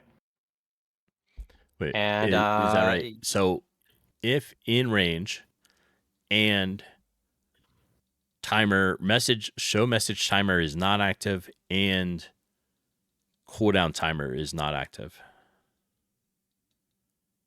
Exactly. I think that makes sense. Because if neither of those are active, then we're good to generate a new message and start the show message timer, right? Why is that one color I don't coordinate? know. Like, I feel like the update made things worse. 2014. So it definitely made things like a lot of things better. Yeah. Like, do you notice the color coding breaking entirely throughout your project anymore, though? That should be fixed. Yeah, it's not breaking totally, but it does. Yeah, okay. But yeah, that's what it should be doing. It should be having that be yellow. So the first one is a bug. The second one should be yellow, like that. Right. Okay. So let me think this through. Now we need to make sure it's not. So what prevents you from, like, how do you know, like in the draw event, what makes it so that you don't show a chat message? If we go down to where you actually draw the chat messages. Okay. Remind me, we have to come back and figure out why that one's missing something. No. So when we're here, I'm saying if shout out chat is enabled, and I think I was doubling up on it, which may have been sense, though. problem, but I think this is fine. So there's actually a really clean way we can fix this, right? So that shout out chat timer, we don't even need that anymore, right? Because we have a new timer system. correct. But I don't even think we need to use the new timer system here. So get rid of that. Okay. And then yeah, the second set of equals as well. We don't need the second set of ampersands. We don't need both. Yeah, no, keep that. We need that. We want that because that we can use that basically. Okay. Because now we know that if there is not a message, it won't show a bubble, right? Correct. So what you can do is let's scroll back up to the top. Or we can fix that thing if you want to fix that thing first. I didn't know if there was a. Where was that? In here. I have an extra Oh, one. you're missing. You're missing somewhere. the closing. On line 16, there's no opening brace at the very end. Oh. For that code block, there's no brace there. Yeah. Okay. There we go. Okay. Okay, great. Okay, now let's scroll up to the top. So I had that idea earlier that we don't need to actually do anything on that end timer. Actually, no, we still don't. We still don't. But what we can do now is when you see on this that function on done on line 24, 25, 26, let's put a new line in there. Okay. If you're done showing the chat message, you can set the message to 0 here, or not 0, to be an empty string here, right? What was that chat message default again? Scroll up a little bit. I forgot what it was called. This one? Shout out chat message? Yeah. Yeah, just copy that. Yeah, exactly.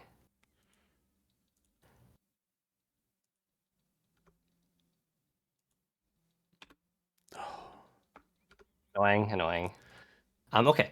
So does that make sense, right? When this timer finishes, we start the next timer. That's our cooldown tracker, Right. and then we reset our message so it stops showing, right? Yes. And then we only ever start this first timer when we're able to start it, and that starts the whole loop. This might work. I expect you to probably have some questions, but let's see if this works actually. What's the range? Let's decrease the chat range so it's less like aggressive. Right now, 500 is pretty massive, right? Yeah. Yeah, let's do like because like even 100, like yeah, let's try 200. 200 is fine. Okay. Because yeah, we should see a message for 5 seconds or 2 seconds, and then before we start it, I still have this function that I made active. Yep. We're not doing anything with it anymore, I don't think, right? It's still gonna call it. Where is it being called? In the step event, it was here. Oh, okay. Then yeah, we should get rid of that there. Perfect. Okay. Yep. Good catch. Yeah, that was a good catch. It's fine to be defined, but if we're calling it and it doesn't work, then yeah, that's a problem. And then if this all works, you can just get rid of that as well. Okay. So that's probably the wrong name. Shout out chat cooldown timer. So is that the exact right name? Can you scroll up to it? Cooldown timer. It clicked it, so it went to it. Oh no, it's shout out chat cooldown timer. Line 31. That was your old variable names. This is the new one, right? We need that one. There's an underscore there. Okay. So you can get rid of that underscore. All right. If you want, and then get rid of that variable above, because I don't think we're going to need them. And if you do end up wanting to revert, you can just roll back. So we don't need this one. Yeah. You don't need really any of those. The three lines above that either. You can get rid of them for clarity. Okay. Because all of that stuff is now being tracked inside those 2 alarms. The custom ones that I've passed on to you. Okay, so let's try it now. There might be some crashes because there's probably a few other places that like reference that, but we'll cross those bridges when code shows us that.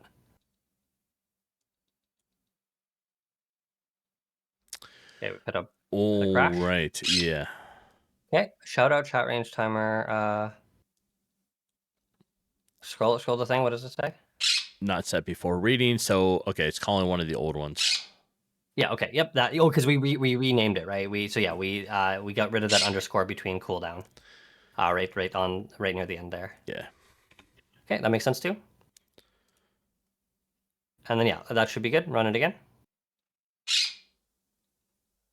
Okay. It'll just tell if there's any other problems. It'll just take us to the line that's having the problem. So I usually don't worry too much. Okay. Okay. 1, 2, 2. Okay. So it finished. Okay. Oh, there's the other one there. The second underscore again, right? But you see how after 2 seconds it called this function here. This once it's done. I can't tell. All right. Yeah, you There can we just go. stop running the game or whatever. Okay. And so we have there. You want to put that underscore back and then get rid of cool underscore down. Oh, oops, I took out the wrong one. There we go. Okay. Now let's try it. Oh, I did need it. I know, R1. Silly Okay, bird. 1, 2, gone. 1, 2, 3, 4, 5. 2 seconds.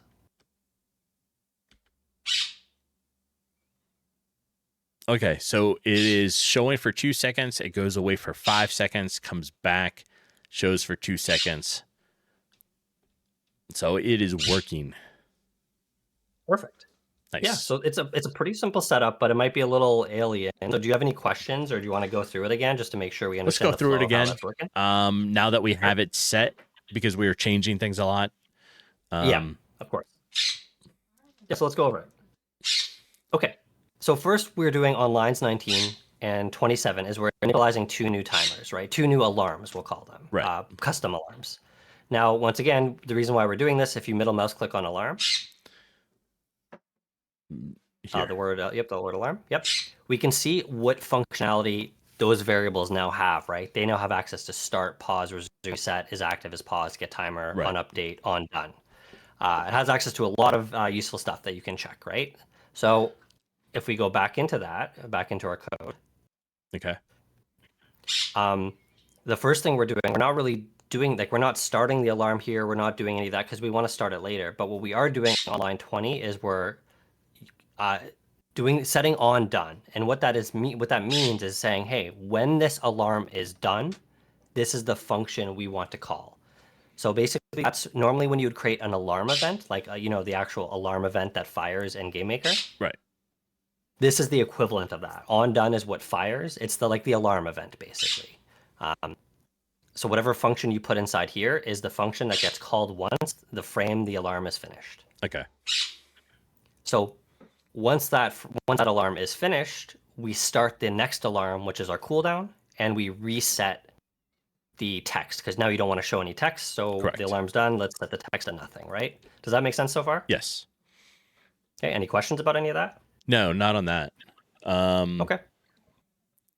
And then, on line 27, we set up a new alarm, but we don't need to do anything with that. This alarm is more simple than the first one. So we just kind of leave it as is. We're just using it to track its state. We're not actually doing anything with it necessarily, right? And then the next line after that, this is where the array is with the random messages, which is currently being on the next level down, like the next child. So it is set and that's to cool. the That's cool NPC one because you can give the enemy, right? The enemy could have each enemy could have their own set of, like, a human enemy could be like, oh, get back here. Right. But then a zombie enemy could be like, or raw or brains or whatever, right? So you can really customize that, which is, once again, that's why I recommend having this be in the parent, even if you don't want it yet. So that's good too. So let's scroll down to the step event because that's going to be the next step. Right near the top, actually. So the reason why when I had you do that first test inside of the alarm script, remember that example code I had at the end that didn't work? Yes. It's because nothing was updating those alarms. In order to make those alarms actually count down, we need to make sure any timer you do make, it needs to be updated. So that's what those 2 dot updates are, ensuring both of them are being calculated. Okay. So that does that make sense? Yes. Okay. And it's basically as simple as doing these 2 if checks down here, right? We're just checking if either of those timers are active, because if they are active, we don't want to start this flow over again, right? Correct. Yeah. We only want to start that timer once if neither timer is active. Yeah.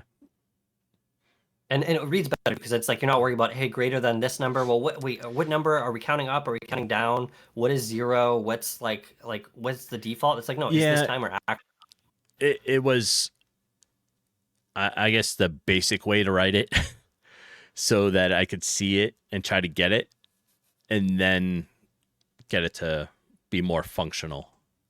Yeah, and it's not wrong to do that. The reason why I did this alarm, and I think I only did this alarm with this project, Isukupet, is like you're essentially making two timer systems in one object, right? Right. And it's probably not the first time you're going to want to make a timer object outside of an alarm, and it's probably not like you're going to be doing this more often. Like you're going to be doing this again in the future, right? So if you make it an alarm or make it a constructor, I should say, you end up having a system that's consistent and reusable that you can rely on to behave the same. Essentially, you're always going to have access to that set of functions that I showed you: start, Right. pause, reset, etc. Right? Um, that sort of thing, right? So you could even do like, you know, um, you could have it be like, oh, if outside of the chat range, you could reset the alarm, right? Because the alarm, or you could stop the alarm or something, right? You don't need to do that. I think that's way too extra. But you have extra things you could do with this alarm based off different situations. Right. Um, Yeah. that's So I mean, that just solves it nicely.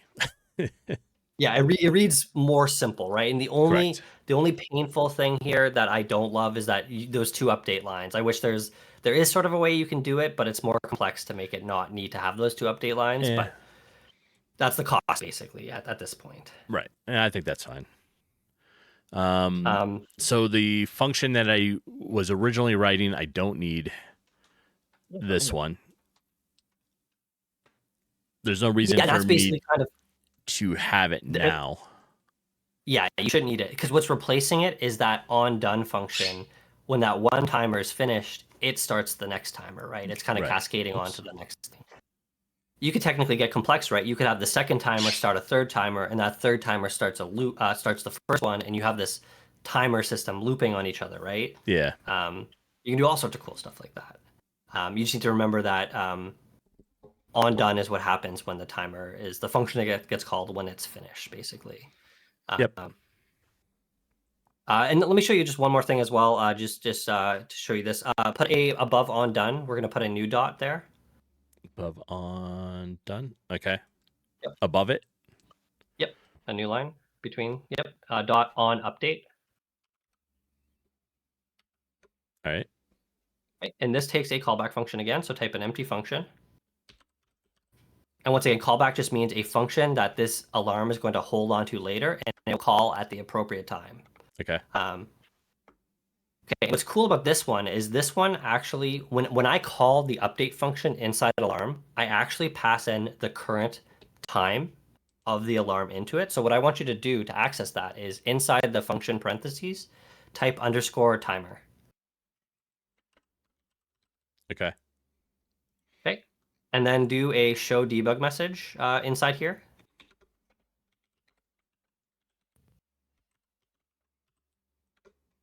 All right. And do a string template. So the $sign string. Yep. Put Oh, put the $sign in front of that. We're going to do some text insertion here. Okay. Okay, we're going to say show message timer.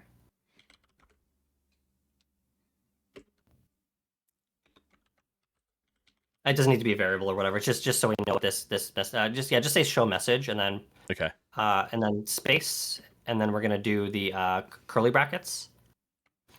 Right. We're gonna put timer inside here, underscore timer. Okay. Just so we know that, and then copy on update. Copy those 3 lines. All right. And paste that below line 31. So we're gonna add an on update to the cooldown timer, and then change it from show message to cooldown.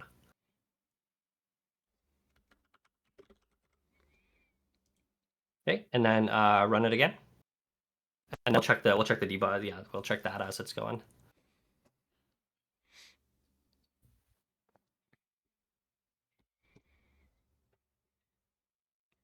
Yeah. Okay. It's running and checking it. That's cool. Yeah, exactly. So basically, on update, it's saying, hey, every frame of this, every time that literally that update function gets called, it runs this function.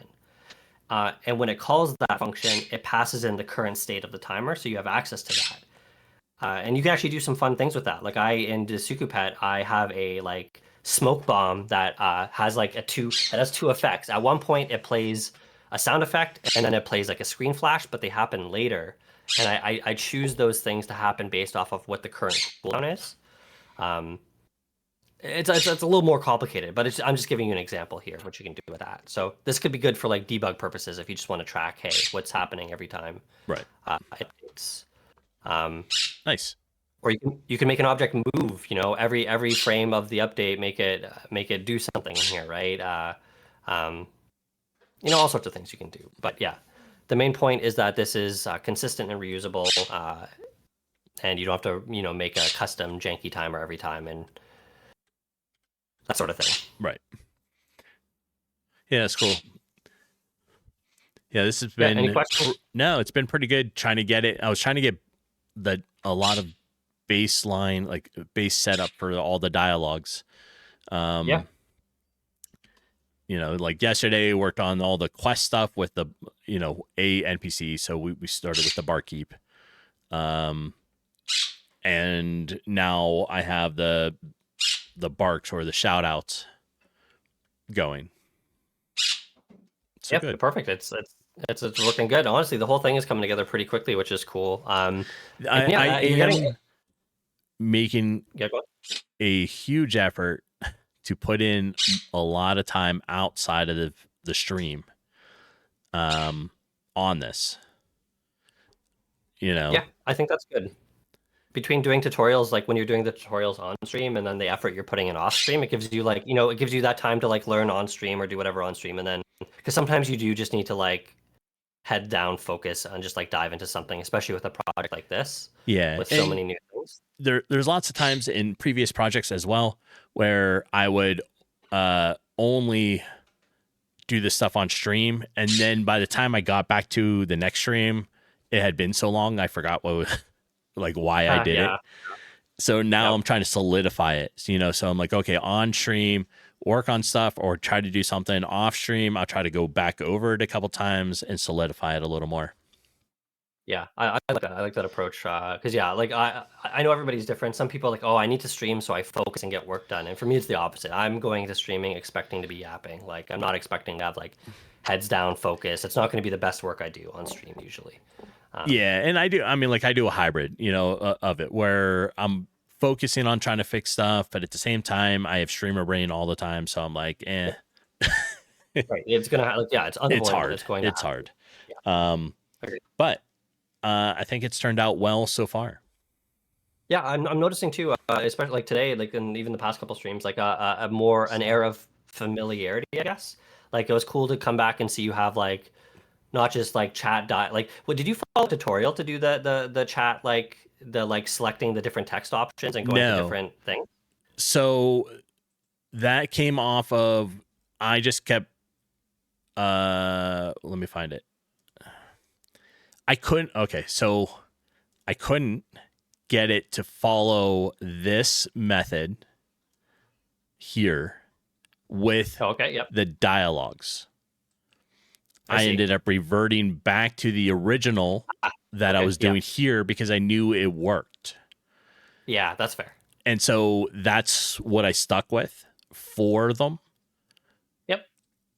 And I don't think that's too big of a deal, honestly. Because here's the thing. Even like eventually you want to be using constructors and making the constructors work. And that's totally fair. But there's also value in like managing raw. So what I was actually going to say was like, it was cool to see you have like built out this structure more. Like you're getting used to building out like you're managing data. Like that's literally what you're doing here. This is just like data and putting in folders and organizing and structuring it. Like that's a really good skill to have. And it takes a bit to get comfortable with like, managing how to create structs and where the brackets go and the commas and the colons and stuff. It's annoying to do, but you get used to it or whatever. So it seems like you're getting more familiar with that, which is good.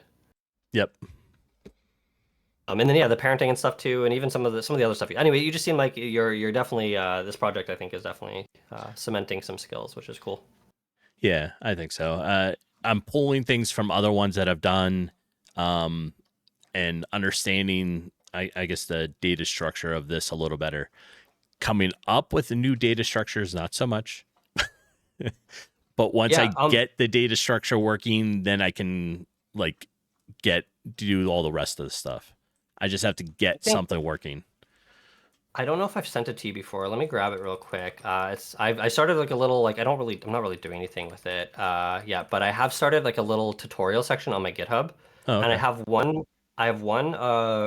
It's not a very long write up on how I think about building constructors, and the example I use with it, I'll link it right now. Would be probably really useful for this project, but it's literally how I think about working from things backwards.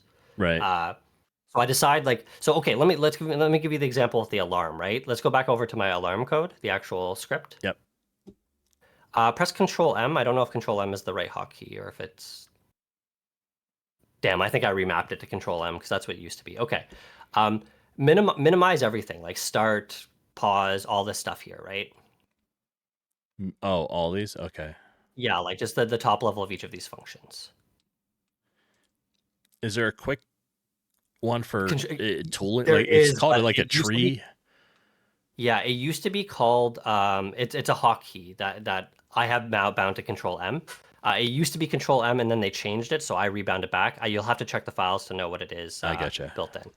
Okay, so let's scroll up. That's good. This should be good here. I'll collapse start as well.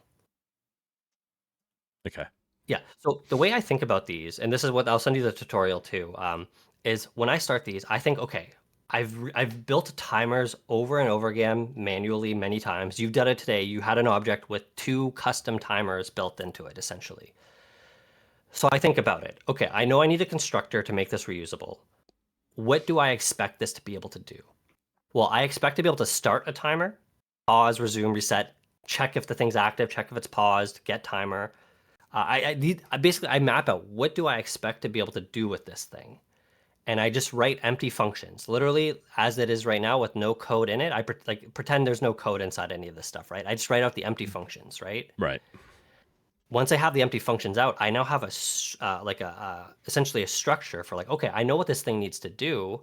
I just need to figure out what all these things, how these things connect to each other, right? And then it's pretty simple once you have it, right?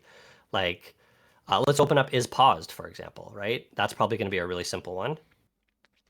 Hey, that's a really simple function that's easy to do. And if you break it down into that functionality, right? It's just, hey, return if we're paused or not. That's all that one function took, right? Right. What does get timer do? Let's open that one up. That probably is really simple too. Oh, it just returns the timer value. Okay. Well, I'm cherry picking. I'm showing you the easier ones, right? Well, let's look at the start function now. Okay. A little more complicated here. I basically check if we've passed in a custom duration. If we have passed in a custom duration, then I overwrite it with the new duration, and then I reset it. I actually kind of don't like that. That's a little confusing to me. So what does reset do? Let's open up reset. Okay. Okay. Oh, right. Okay. Because here's the thing. Open up is active on line 25. This timer is active anytime there's a value greater than 0. If it's greater than equal to 0, the timer is active. If it's -1, it's inactive, just like alarms, right? So if we think about it, that start alarm, what it's doing is it's resetting the alarm, which is setting pause to false, and it's setting the timer back to the max duration. So start is now essentially just resetting the alarm back to its default state, which means it will start counting down, basically. But do you see how all these functions aren't necessarily really that complex? But once you know all the functions you need, you can then just start piecing them out bit by bit until your system works, right? Right. So I would almost like it'd be a good thing for you to try. Oh, I don't know if I actually sent it. Let me send this over. I definitely didn't. The example function I have of how the thing that kind of taught me this method of building these out is what I call my resource constructor. Okay. It's basically building out like a reusable HP, MP, whatever system, right? So instead of having to like check if HP is 0 or if HP is full, or clamping your HP between 0 and maximum HP, and then copying and pasting that and clamping your MP between 0 and max, and then your XP between 0 and max. I made a constructor that manages resources like HP, Rage, XP, anything like that, right? Right. So that tutorial is like kind of how I basically build one of these things from scratch. And it's just like, hey, make a constructor, map out what sort of activities, what functionality this thing should be able to do. Pretend it exists and use it, and then backfill it so those fake pretending functions I did work essentially. Nice. So yeah, it'd be a fun little thing to try, and you would have a nice little resource constructor. Don't have to do it now or anytime soon, but yeah, it's a really useful thing to be able to build stuff like this, I think. Yeah, I like it. So one little quick anecdote: when I was explaining how I do this on stream, it was really validating because I think it was Taraka said, he was like, "There's people whose jobs it is to build out these empty constructors, essentially, because what they're doing, they're building out the specification. right. They're like, hey, this is what it should be able to do. I want to be able to use it just like this." Okay, and then they pass it on to the programmer, and the programmer's like, okay, time to make it work exactly just how they've described it, essentially. So basically, you're both jobs now. Your job is to write the spec, and then to pass it on to yourself, the programmer, to make the spec work. Right. The specification. Yeah, Gotcha. Cool. That's it. Any questions about any of this stuff before I hop off for lunch? No, that was great. I appreciate it. Yep, no worries. Good stuff, and I'll catch you later. All right, thanks. All right, good stuff. We now have it so that the barks or the shout outs or the BitChat players, whatever we want to call it, I like calling it the BitChat players, but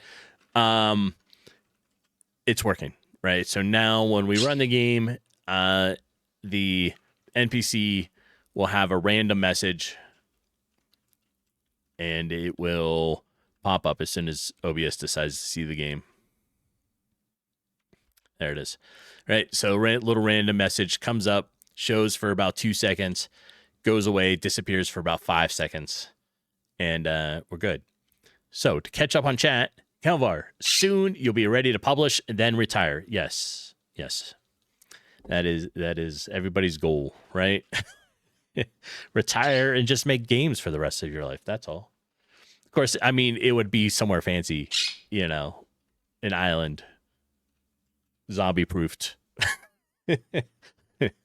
But like it, same stuff. And Jeepin, you are really here now. Yes. Hi. We need to make some noise for a little bit. A particular little fluff baby needs uncovered, and she's calling her mom to do it. Calling her mom. Yes. As soon as she starts hearing Jeepin upstairs, she starts making all the noise. So she can make a bunch of noise for a minute. Good morning. Good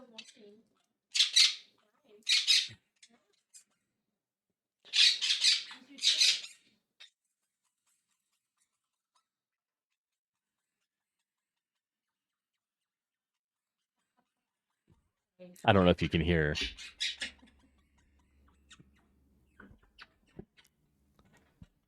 Good morning to you. She gets like super happy car alarm style noises when she gets like new food or she gets really happy about something. It's kind of cool. She's fun. All right. I'm assuming that Jeepin is over there prepping the grocery list. This is the favorite time of stream for everybody. We get to talk about what everyone needs for groceries. And then she'll be heading off to the grocery store.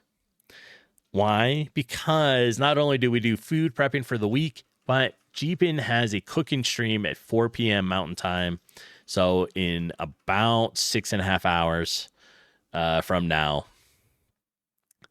all the groceries that you asked for, she doesn't buy. Yes, well, you can at least pretend to come pick up the virtual groceries during her cooking stream. Although blueberries for Arwen is a request that is being granted. So, yes. All right. To show, I think we have some great dialogue stuff going on. I lost the NPC. There she is. Right. So now the NPC is talking, yelling at you, trying to get your attention as you're running past, whatever, right?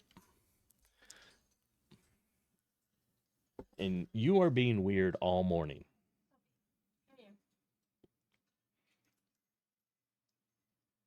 I'm a little worried to walk around upstairs. She didn't go this morning, so a little worried we have another accident somewhere. But I know it was just, well, if it's there, it's there. I'll find it. She hasn't been feeling great. I mean, she is and not. Like, she's got her energy and running around, but her stomach seems to bother her a little bit.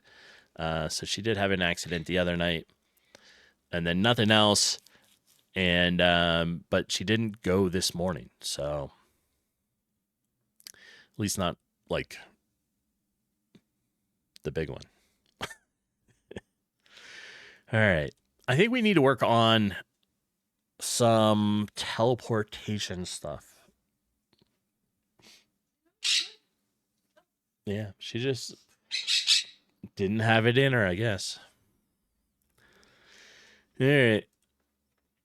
When we come down here to go into the teleport, right? It takes me here. I don't know why it likes this particular position. And it worked. After the first use, it works pretty good, right? So now I'm right where I need to be. And I don't know why. But after the first time you go to it, it just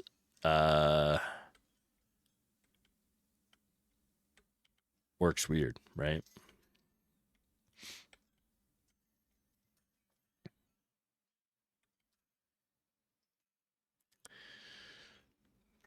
So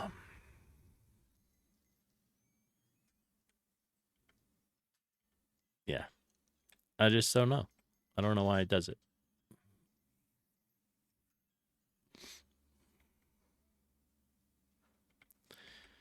And it's got to be with my code, right? Because I was rushing it. I was trying to get it to work right before stream this morning. So, 6 o'clock in the morning, trying to figure out code. Doesn't always work. All right, let's pull up the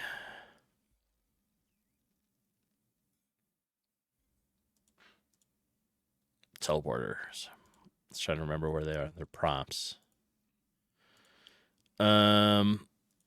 We have 3 things. We have a parent for the teleporters, which is basically this. This is it. This is the code, right?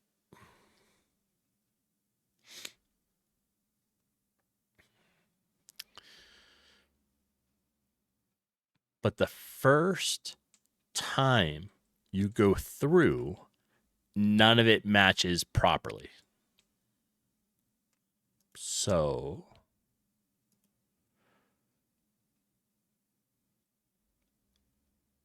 I don't know why. I made it as simple as I could, right? If we're place meeting, so if it connects to the player, like you have a collision, then if target does not equal none, then we teleport, right? So target object needs a connector. And if it doesn't have a connector, it's not going to do anything. But if it does, then you teleport to your target. So in number 1, we're saying go to number 2. And in number 2, that might be an issue there. So we have number 1 tells us to go to number 2. Number 2 should tell us to go to number 1. Right? All right, let's restart this. See if we can figure it out.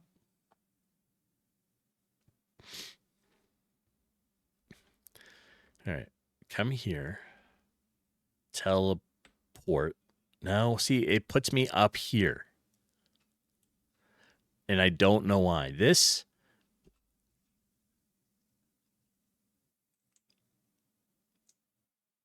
is weird. Weird. Because then, if I come out and I go back in, it will work fine. But the very first time I teleport, it does not work right.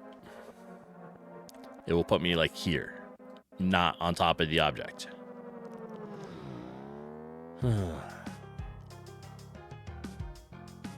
There's no coordinates in there. Unless...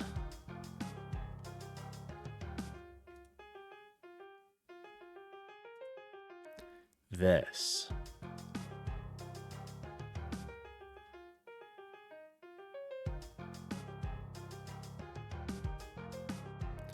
If we are teleporting, like maybe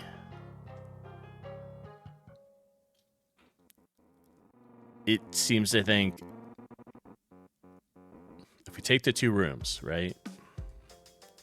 We have room here. Let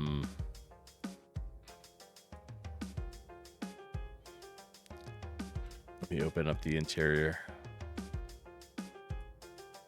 I wonder if that is it. So where... oh, it's because of that.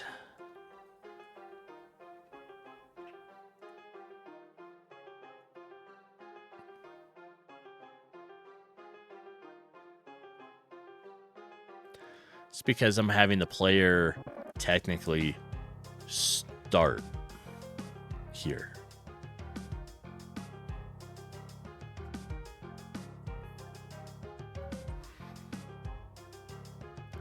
So we start in here, we can walk around and do stuff. Then when we come to touch this,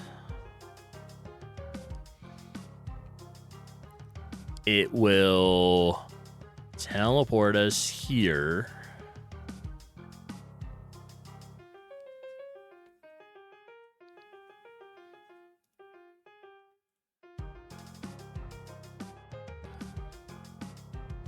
To there, right? So let's try that.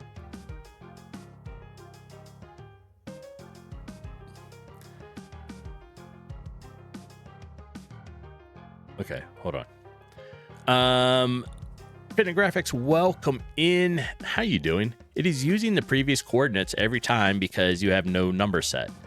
Well, it's not designed to use coordinates. It's designed to transport you between objects. So the very first time, though, it was because the player is offset. So it's here. We are about to switch back over and make it start in interior rooms. So when we start, it should now bring us in. Yes, so now we can run around inside here, and if we use the teleport, it should take us to here.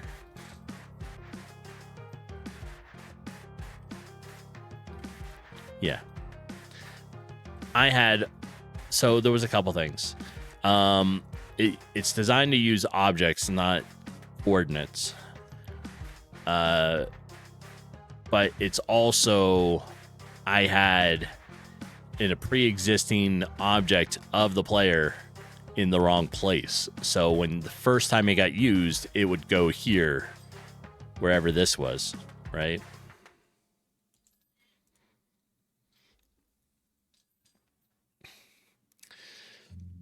Yeah. too many things. I had tried coordinates, and for whatever reason, I was not getting it to work. But again, it could have been because it was first thing in the morning. I was attempting that at like 6 this morning, and it just wasn't working right. I was like, I don't have enough coffee yet.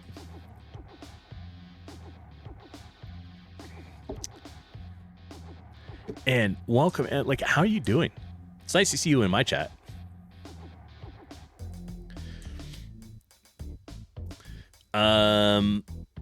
So now we have, I think, the teleport system working properly here. Maybe. Like, what if we add another teleport in? Right? So let's make a group. This is called Tavern. And these two are the Tavern. But now, if we want to duplicate this,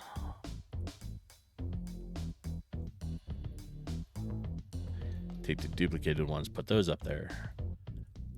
Let's take this. Whoops. Let's rename it. How about... we'll just call it room 01, right? All coding attempts before coffee should be assumed to fail. Yes. That was in fact true. That was very true.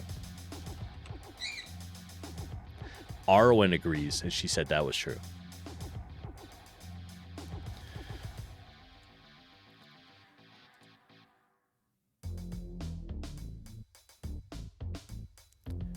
All right, so we'll put this here. We are now going to edit this code.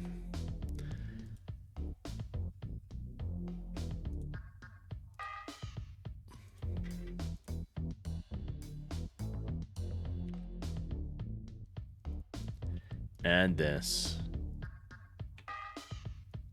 event. Why?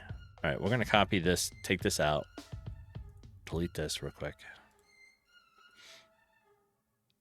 Inherit. You're not color coordinating for me. What's wrong with you? Target room. Interior rooms. Target. We're going to go to Tavern 02. Right? Oh, not Tavern. Room 02. Right. The player's location is set in the room on start, and nothing is resetting the location when the room is loaded in, so it thinks the location is in the right place. Correct. Yeah. I had the player, like, it was set wrong. But we have it now. We do. We're testing out another teleport, though. So we are going to place this one up in here.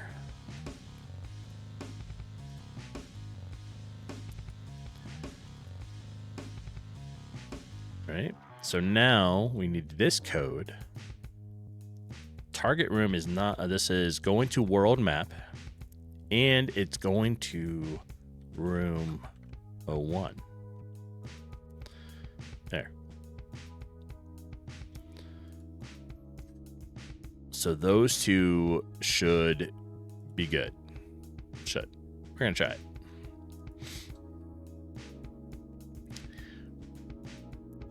And Ben, I didn't know you did, you worked on game stuff. All right, so we came out, it worked fine. We go back in, we're right where we need to be. Those two objects are now connected properly. We come here, and it puts me to there. All right, so that is not correct.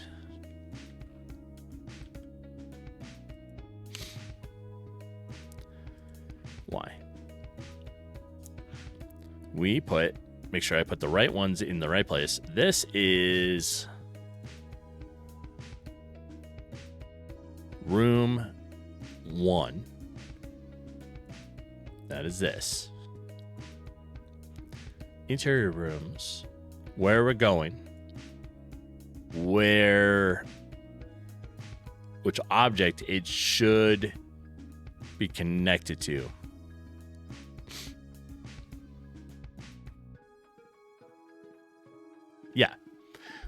Yeah, that's why I liked having that object. Although now it's connecting to the other object.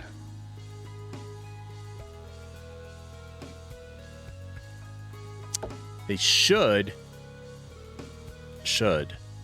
be connecting. I don't think it's inheriting properly though.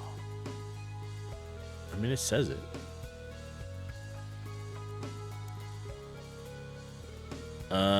All right, so target room, target object. This, and none of it's turning colors, which is weird, but hey.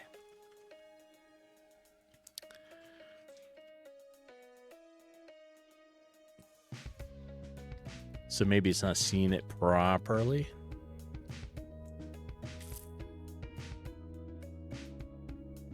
Yeah, I know this is inherent. I don't know why it says that.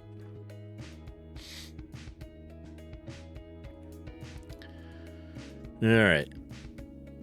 It should go, I mean, it's simple, right? It should be going to interior rooms, but this object. That object is here. Room 2, right? Is that what I said it was? Room, object, telly, room 2.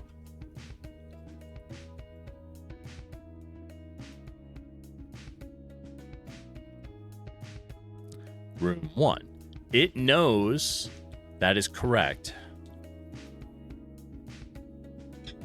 Interesting.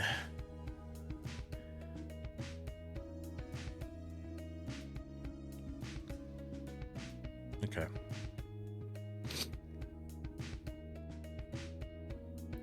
It should just connect you to the objects. So this is the test.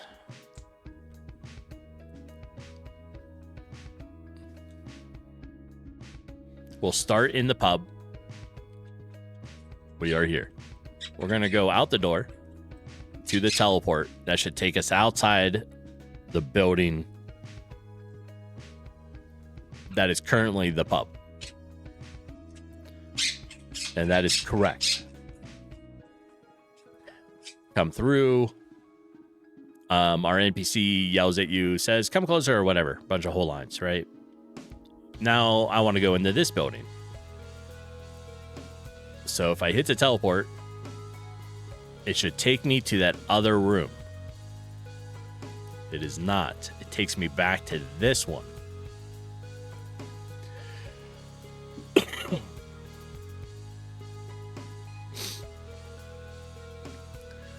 Well, oh wait, I think I know my mistake. Maybe. Those are both connected.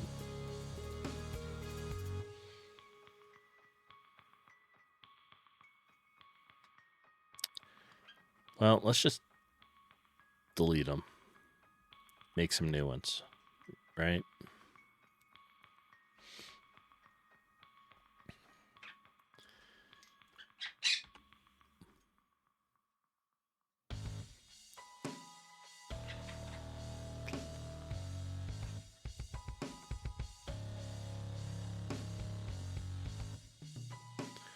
All right, so we're gonna make a new object. Why is it way down there? And we'll do one more. All right, so object 37, we're gonna say is object tally. I don't know, room 01, and then we're gonna connect it to the parent of the teleports, and we're going to give it a sprite. Then we want this one to be object tally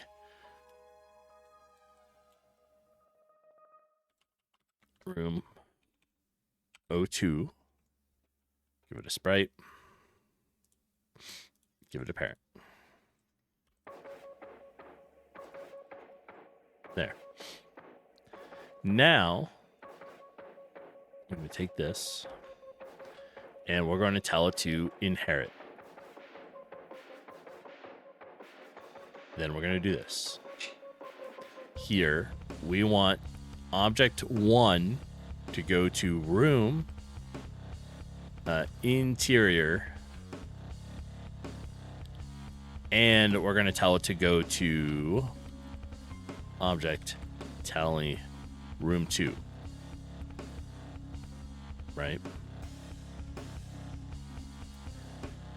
Now, this one, we need to inherit. Go here. This is going back to the overworld. So room, world map. And this goes to object, tele, room 1. All right. Now, in the room here, we want room 1. And here, we want room 2. Perfect.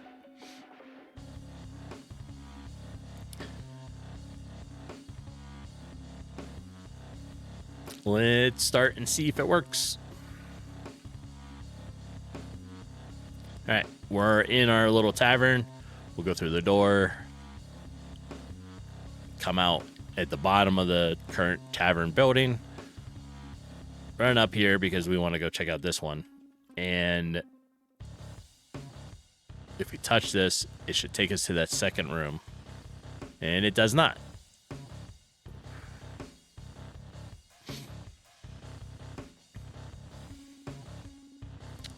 Right.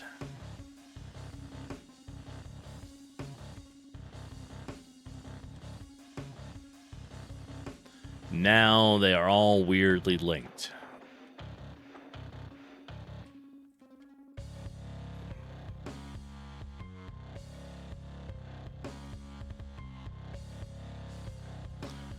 Well,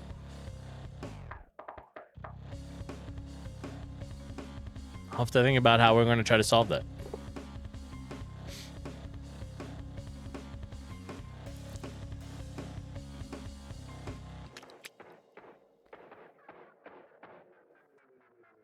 Yep.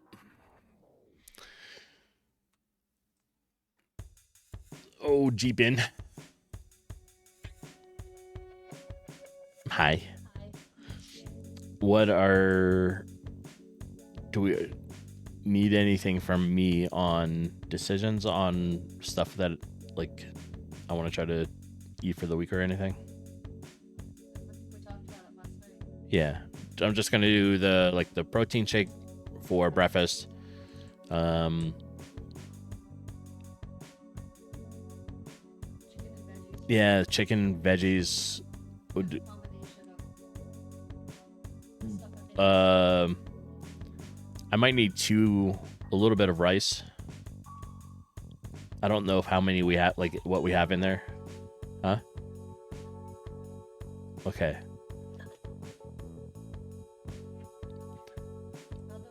Okay. All right. As long as we have it. If we, I have that, then I can split that between the 4 lunches, and that'll be fine.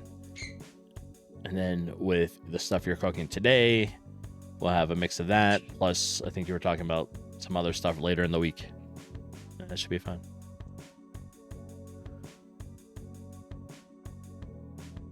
The little cans of stuff. Oh, Dr. Pepper? Yeah, I know we're out of that.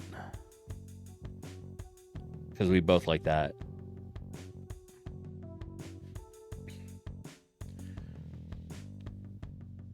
And I think that's okay. It's fine. Any more liquor? Any more liquor? No, I think we bought enough yesterday. we did our like month shopping of liquor. On our weekends, we like to have a drink at the end of the night.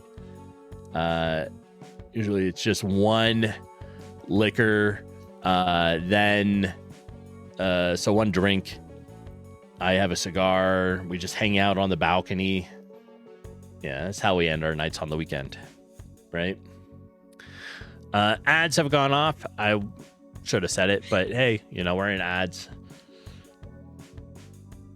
So we're just chit-chatting right now anyways about groceries. Nothing important right now. So exciting things happening. Yes, I know. Yeah. There. I need to answer your question. Do the teleports have the same name? No. All four, so there's 4 of them. I'll pull them out and you can see it. We have Tavern 1, Tavern 2, Room 1, Room 2, right? In those particular objects, the parent doesn't have any specified name, so it's only determined inside the child object. And we have teleport here. We have the 2 together. So teleport 1, like tele room. So we have room 1, room 2 open. Room 1 is telling you to go to room 2, and room 2 tells you to go back to room 1.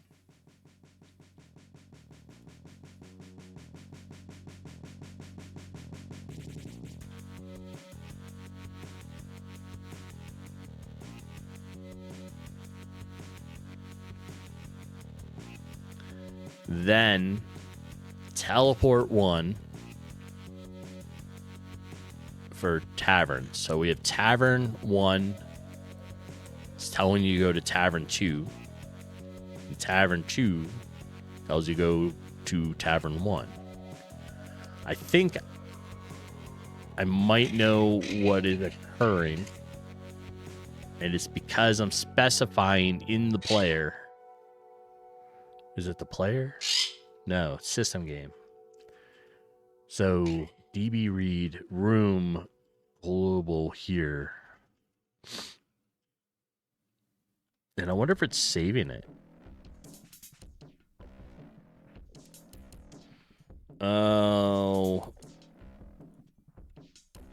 Let me look at my app data real fast.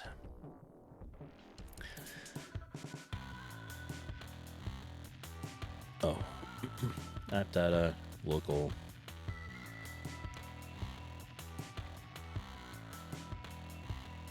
It shouldn't be, so I shouldn't have anything. Oh, it is saving. I do have a save file in here.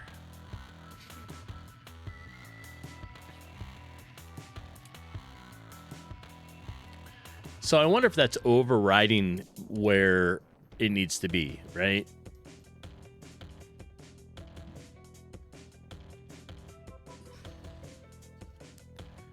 I think so. I think my save file is messing things up.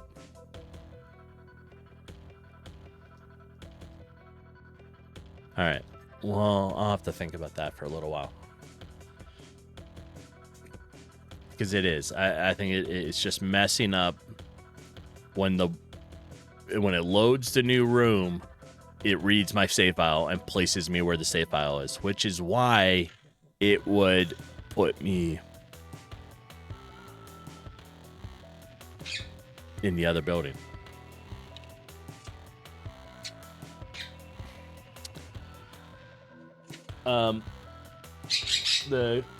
My GPs are over on the table.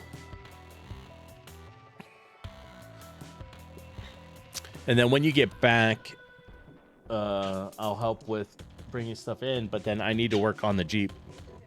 I have the driver side inner... No, I have the driver side? Yes, I have the driver side inner fender out. Okay. I need to do the passenger, and because you pull directly in versus back in. Vacuum in. Yes. But that enables me to get to the passenger side or on it. So I'll be able to work on the inner fender. These are the blueberries. Yep.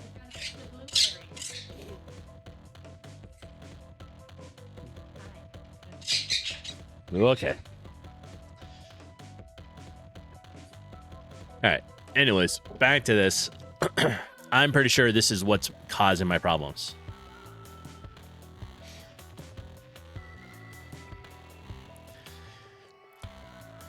If I turn off the room info, will it work? Or is it? No, because I need 3 things. Teleport target.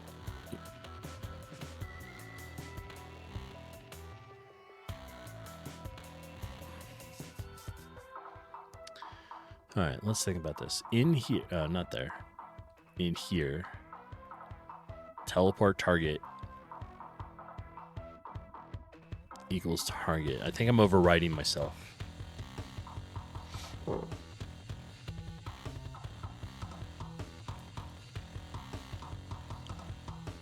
If I get rid of all this,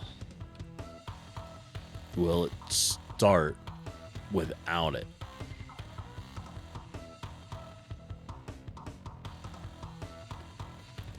And I don't think I have a save thing in here, so we should be all right.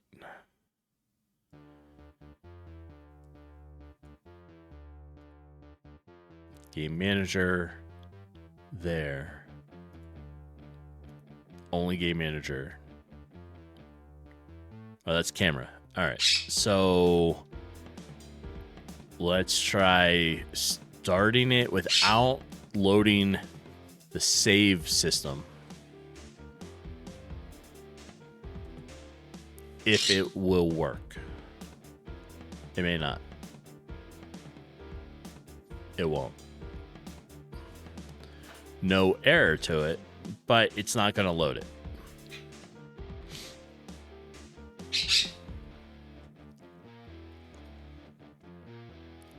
Why? So it needs my save data now to load.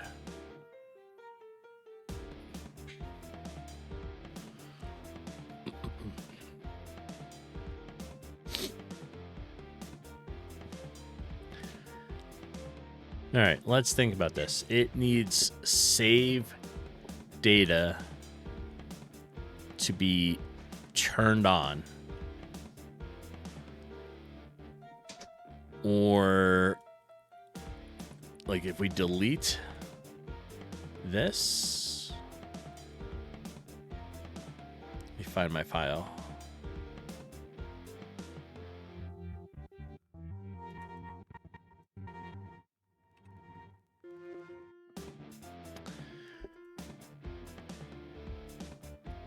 Let's try run it now. Okay, so it's still just a black screen.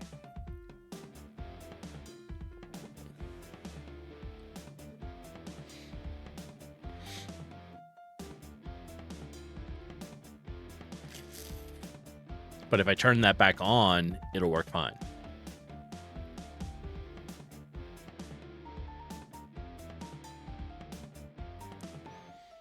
Does it not know where to go? So if we say room, go to next. Oh, go to next. How about that? Room, go to next.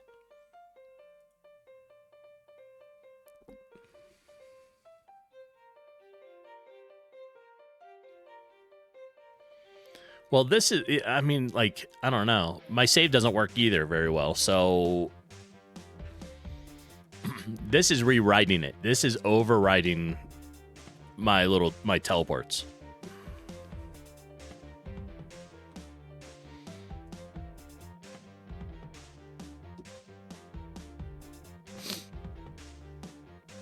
But let's see if I can get the game to start. so it's not starting. Ah, it's the DB stuff. That's why. I just wanted to turn all that off, I think. Because I want to test first the teleport systems without this stuff on.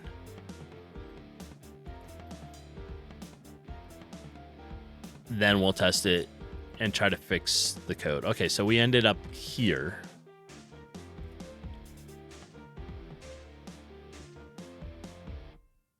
I don't know what the hell.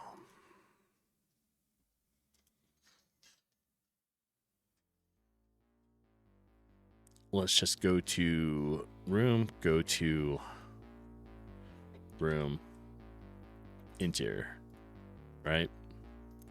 Let's start it that way.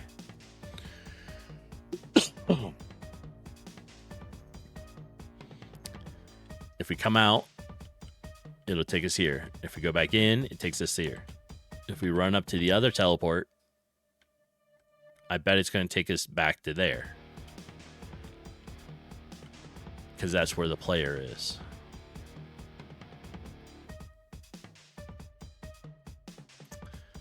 Shit. Alright, let's put this back into play. Let's turn this off. Turn this stuff back on. Alright, so... yeah, that's the problem.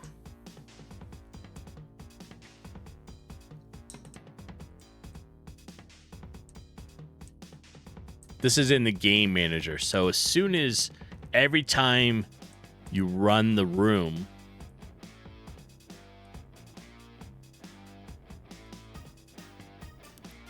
well, it's not here, but it is here. Maybe I need to take it out of here. And let's try that. Because somewhere I'm overlapping it, I think. All right, we're in the tavern. We started where we're supposed to. We come out. We hit the thing. Go out. Don't talk to me. Go out here. And no, it brings us right back where we left. Like, it's remembering our position where we left and not following the teleports.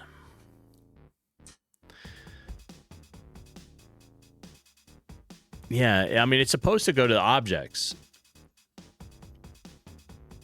So you didn't have to try to figure out your coordinates all the time.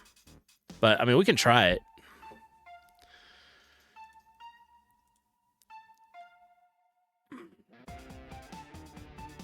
It was doing the same thing this morning with the coordinates, but let's figure that out. So in the parent, we don't need target object. We'll take that out, right? We're going to say target.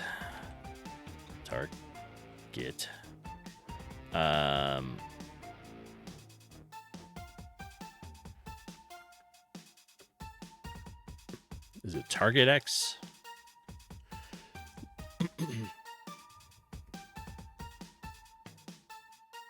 And target Y. They have to have a coordinate, so we'll give it zeros.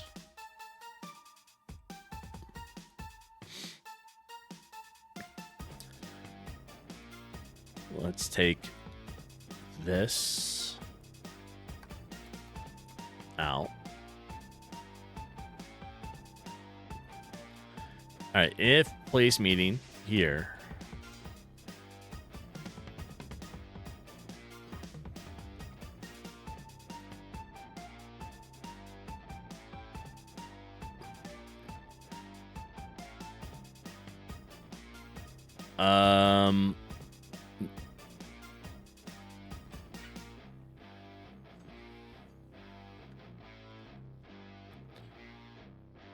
Can I do go to or room?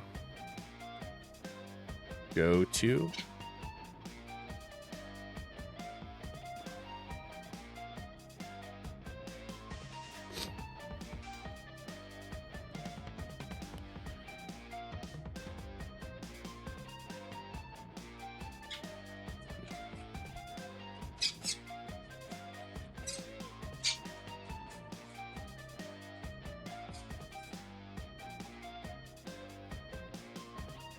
Yeah, let's do that. A room. Go. So if you teleport to a new room, does the room start code run before or after the teleport is completed in the new room? I mean, the system game manager should be running before any of that. So yes.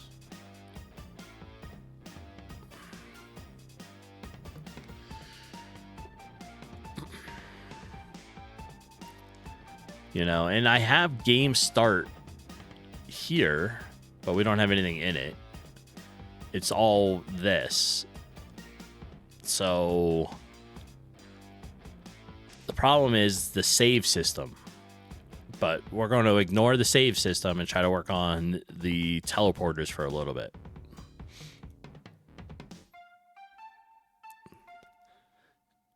Right, so we're now going to try to do this by coordinates.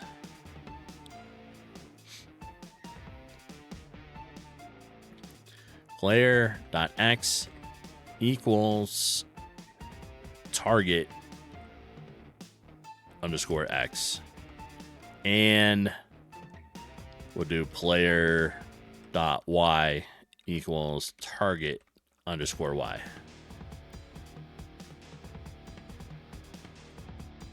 Okay, that is the parent. Now, let's go to our tavern 1.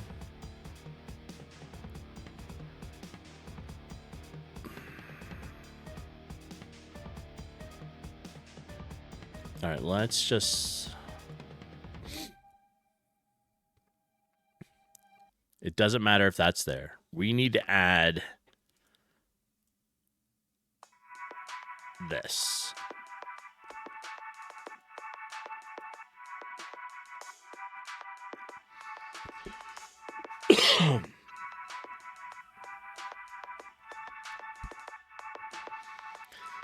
So we want to go from outside in.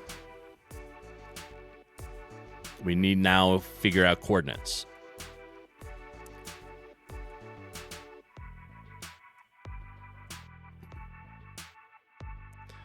This is going to be our coordinates. How about 145, 670? Or even more. Let's say 670. 145, 675.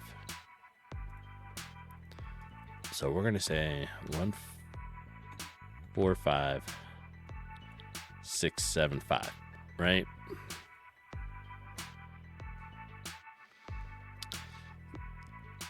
Now,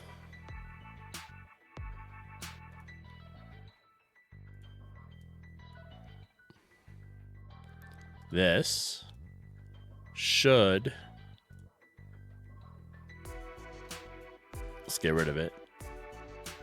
And we'll get rid of that one. We're going to bring in teleport 1 and put it here.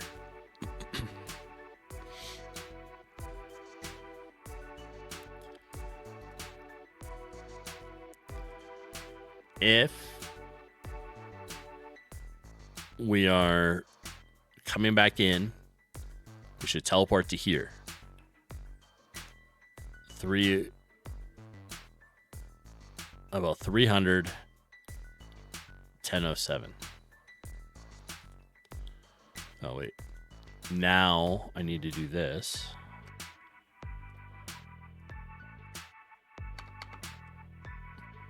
And this is 300 by 1007. All right, so we should be on coordinates now. Right? Let me just get it into the world. We're going to delete this one.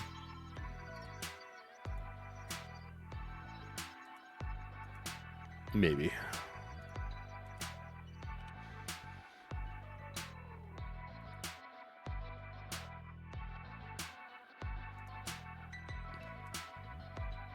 There.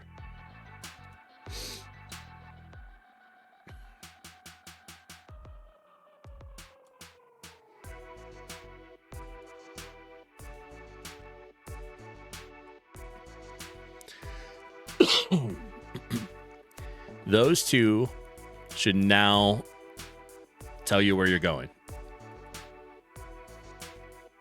Oh, wait. We have them backwards. We have this going to target room is Outworld. So that's world map.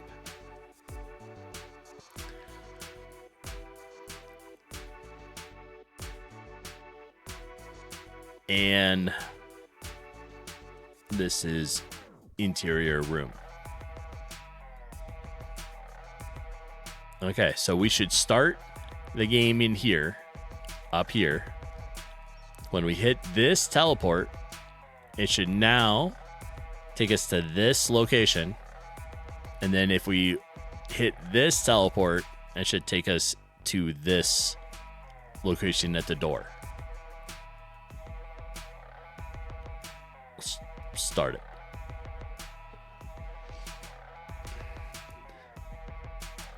All right, so we started where we're supposed to. Come through, and let's say we go out the door. Hit the teleport. No, that was not right. All right, apparently. Dot player not set, so it doesn't. All right. Oh, shit. Oh, I see what I did.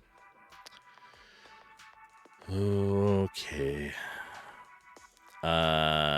This is object player, not player.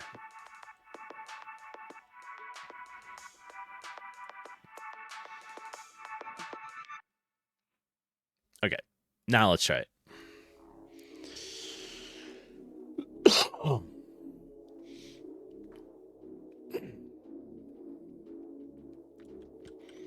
Come here, go out. Oh, look, okay. So now we have it. So we came out the building. We're correct.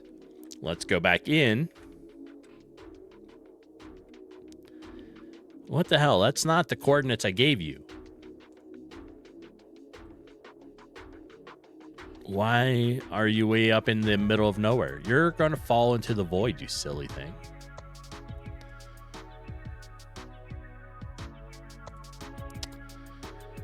So object 2 sent us to here.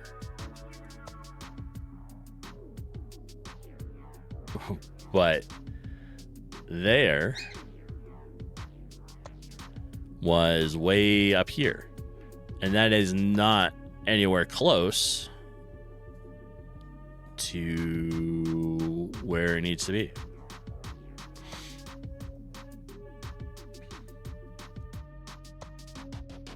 Why would it do that and not here?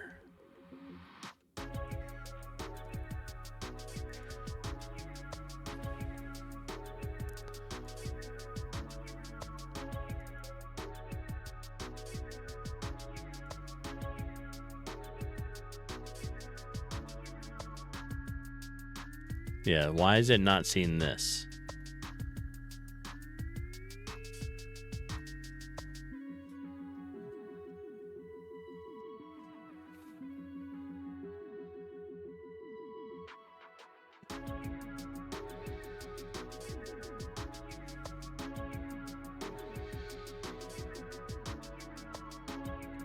What looks wrong with it, you two?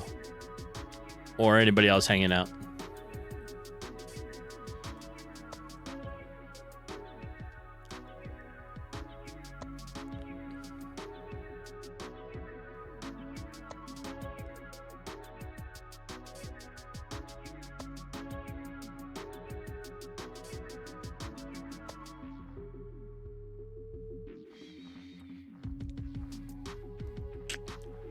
That one worked. That one does not work. We start in the correct spot, and I'll wait for OBS to see the game.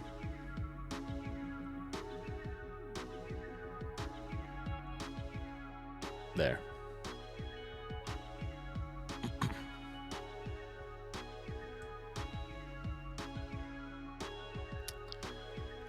Then,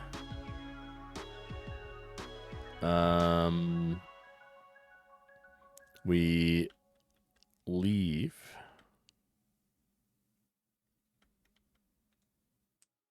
And we come out here. Run around. Come back to it. And why are you back up in the middle of nowhere?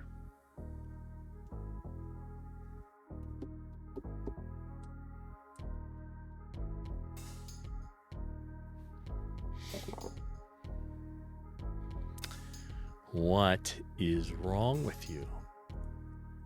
Player.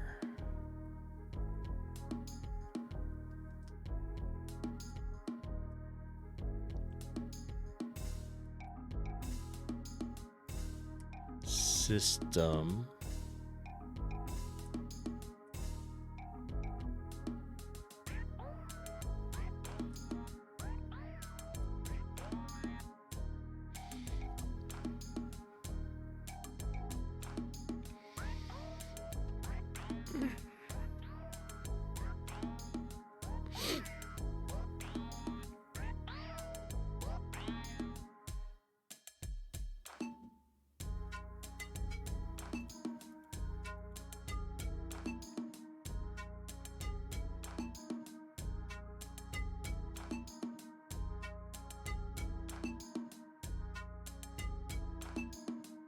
All right, let's try it again. Are you sure your from, to, and code positions are actually where you think they are? No. That one works, but when we come back in, it takes us up here. So, question is, why?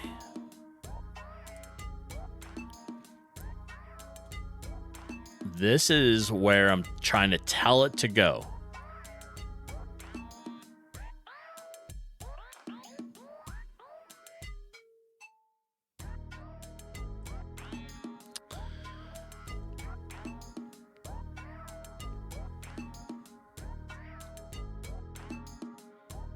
Oh, what is my command again?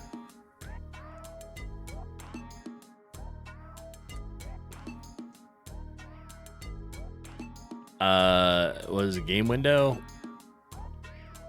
Game window? Shit. Game window?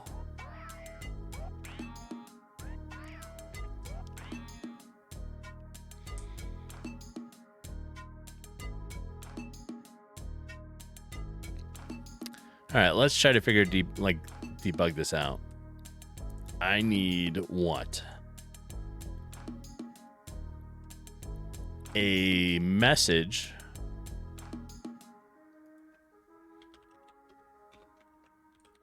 Debug message with player.x.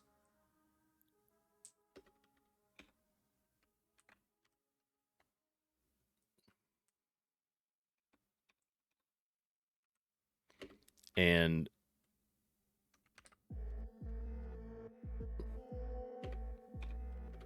player.y. I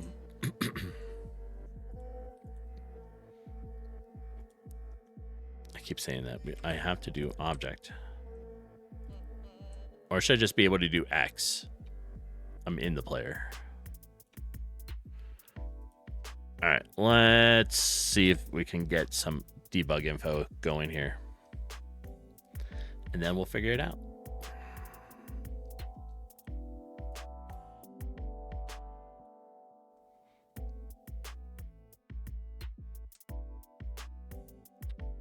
And I guess that's wrong too. All right.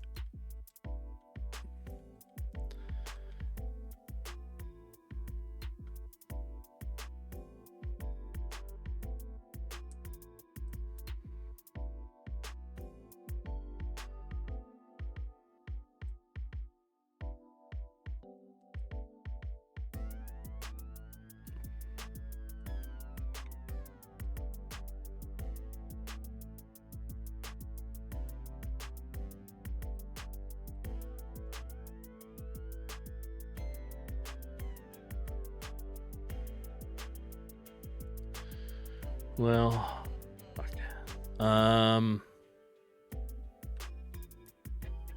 Debug.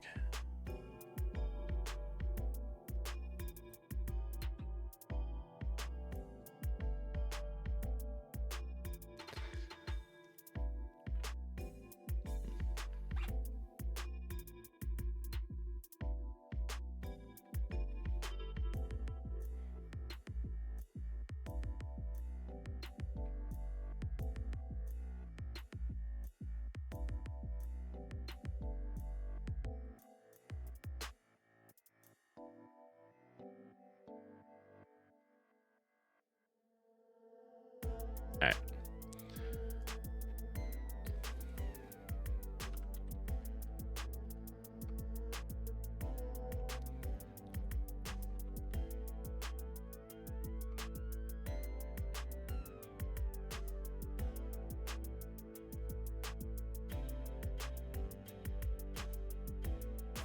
If we are here, right?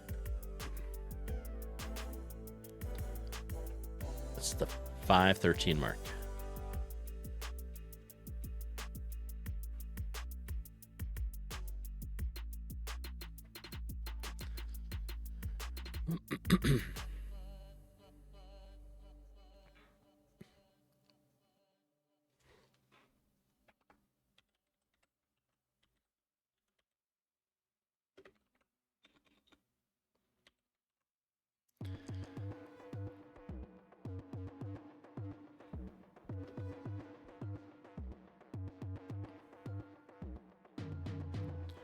Where do we want?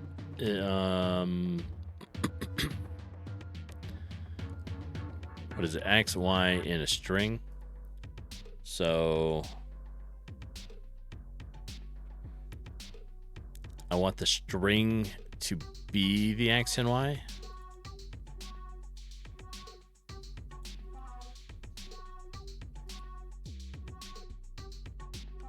Say, I don't know, 200 by like 500. And then we want the string. Is it this?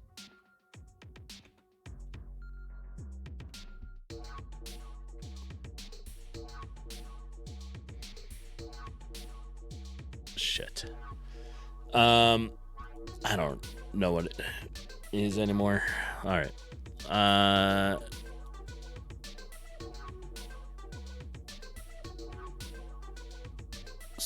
So X, Y. I want the string to show X equals, and I want Y equals. I need to get the actual coordinate into the string. So it was $sign. No, question. Is it question mark? $sign. $sign. In front of it, right? And then what? I need this.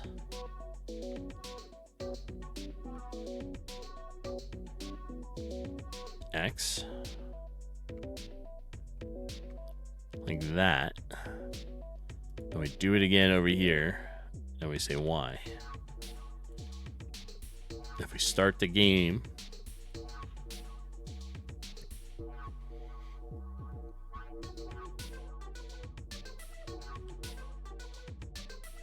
it's gonna be way up here. There it is.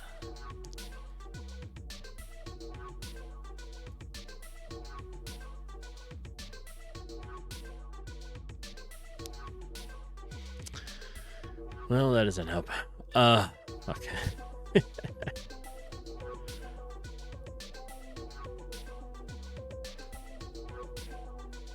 What am I doing for my inventory?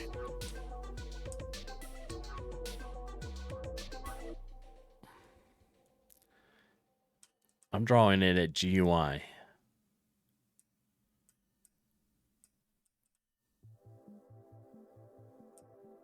Now let's look at the inventory object. I'm drawing GUI with .2.2. So we'll take that. Come back over here.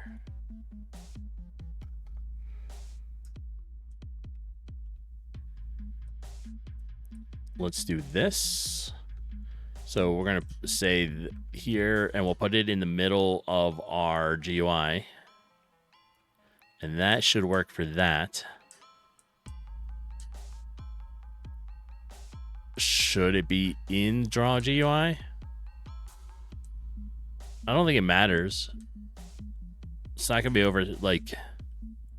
I mean, I can do it. If you think it matters.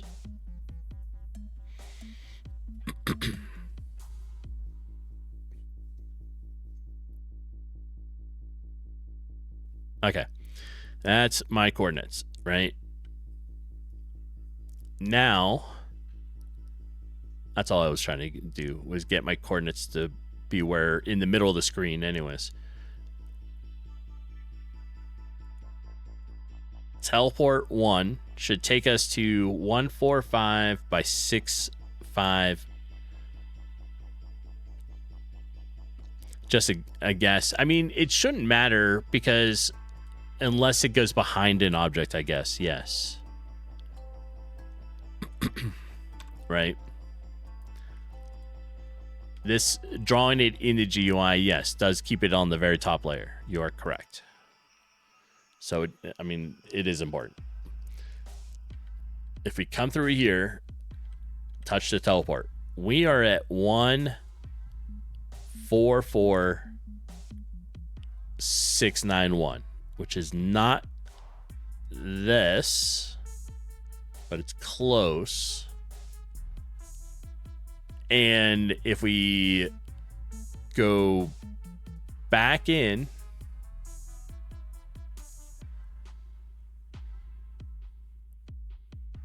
oh, I can't see it. Let's fix that. Let's draw. Let's make draw text color. Oh wait, can I do see white inside draw cut in here at the end of this? See white. That doesn't work at all. Guess not. All right, draw text color. Set it to see white. Oh, it takes 8 what the hell? 8 arguments.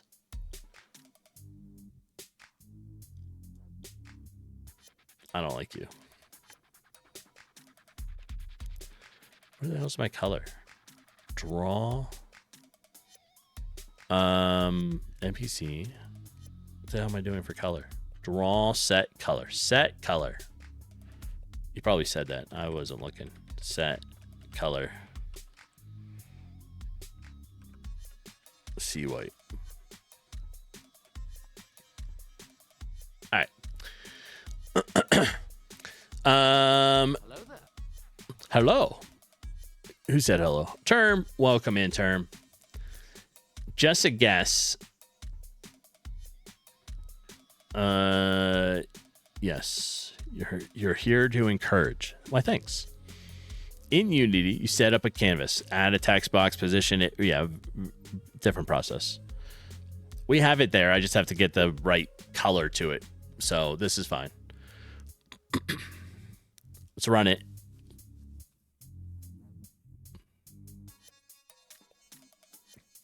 All right, we are here, right?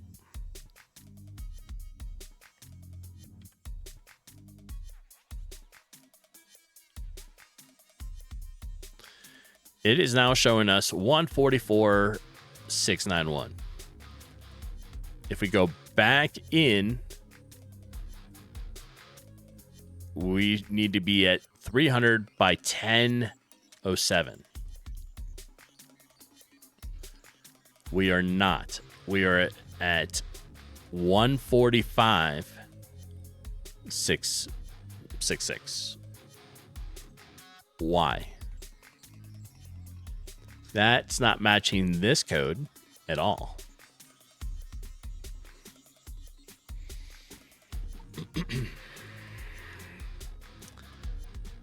So what is moving it? If I knew it, we could solve it. I don't have anything that is putting me there. Something has to, though, right? An object doesn't just move on its own to where it wants to be.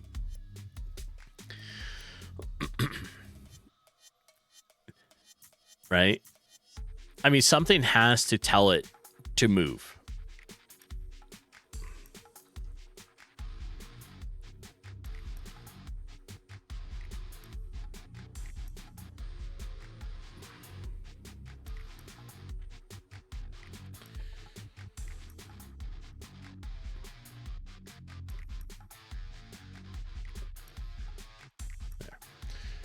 Right. So what do we need to do? Wait, why is it not working?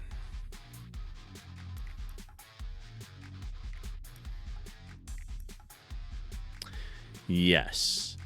It has to move by its own will or by someone else's. Yes. So the issue, to explain it, that we have is when you're in the interior here, there is a teleport. This teleport sends you to this location, right? When you touch this teleport, it then sends you to the door frame. And you should be here. It should be here. But instead, it's like, I'm going to send you up here. And you are up in here. Not the door frame. And the door frame, we have set coordinates. So we're telling it where to go.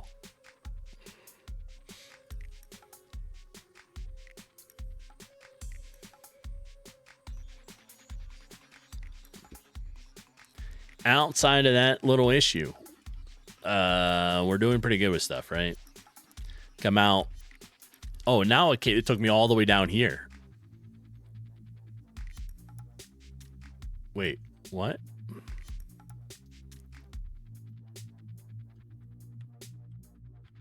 It thought it brought me here?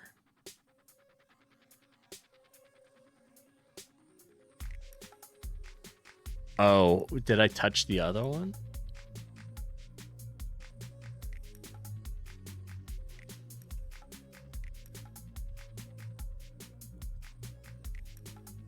World map.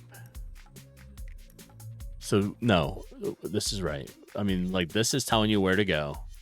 This one is telling you where on the inside you're supposed to go. And I do have those correct, right? I do not.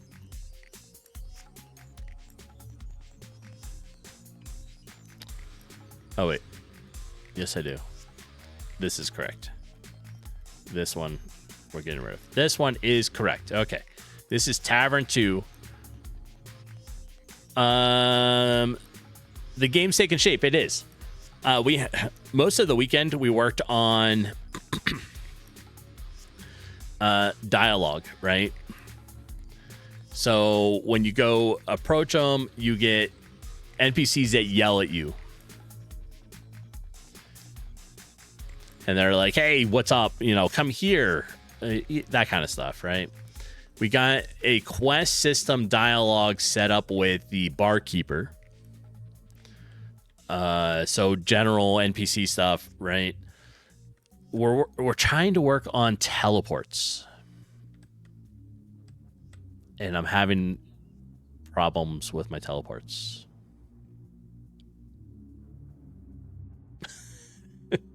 I don't know why.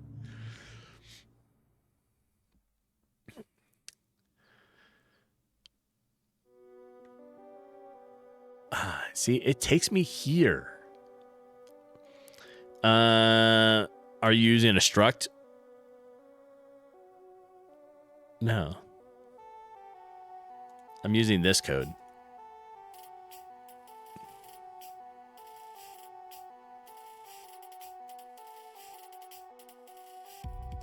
There's no struct.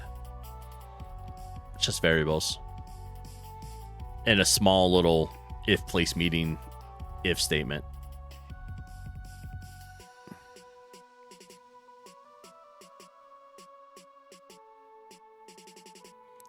Maybe this needs to be inside the object create code. I should handle all of it in structs. What? Why? For this? All doors. Do you mean teleports?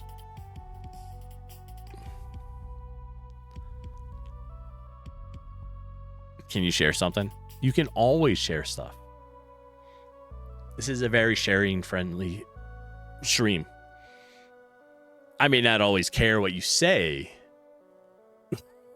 but you can share something.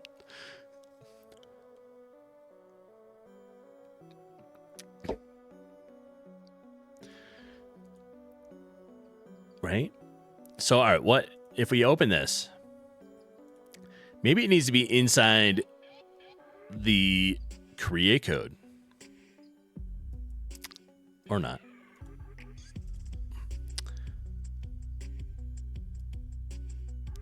Yeah, so the way I have it working is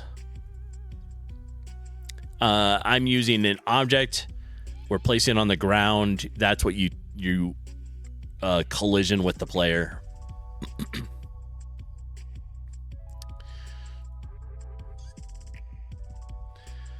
But because like I want to get it so that I can get the teleports to work outside the doors. Well, so far right now, there's only two. I was going to make individual objects. Right. So currently the tavern has its own two objects, one for inside and one for outside. And then I was going to do like another building, like another room. So there's one object, tavern inside, one object, tavern outside. I should probably call it that.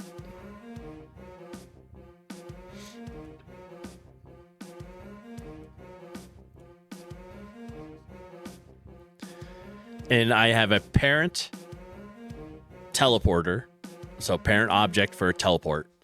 This is the only code that I have in there.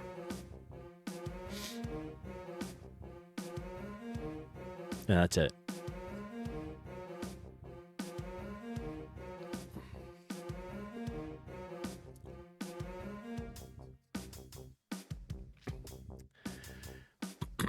So it's two separate objects.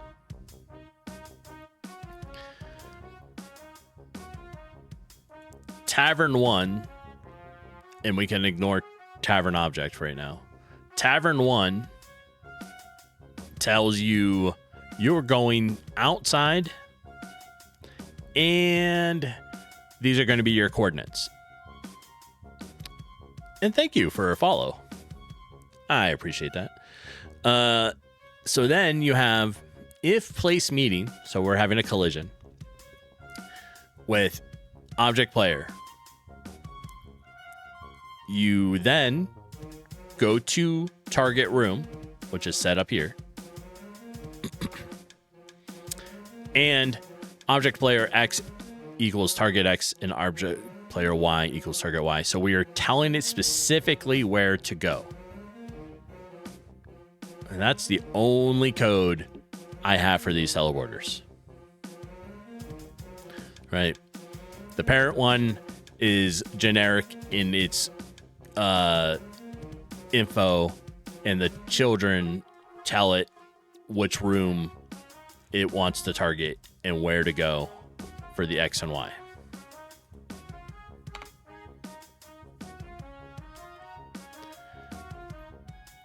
Here if you need me, but we'll have to call for you. Okay.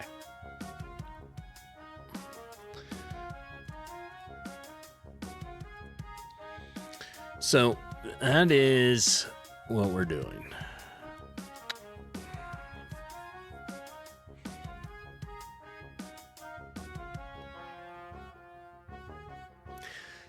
The only difference is I'm not putting this in the object create code, right? So if we open this instance, this is here, creation code.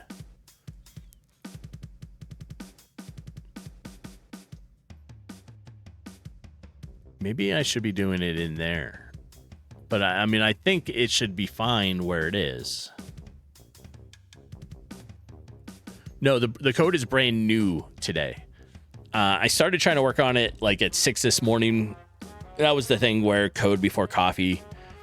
And I'm just wasting time messing around, trying to get it to work.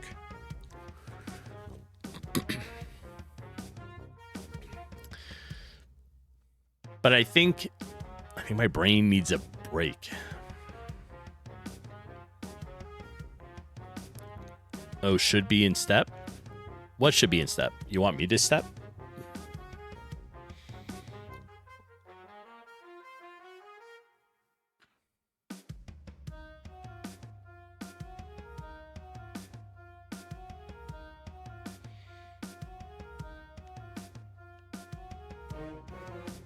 What? Are you asking why I have this inside the step event? I have it in the step event this particular way, so it's different than doing a collision with player event. Oh, no, I know. Yeah, it's fine.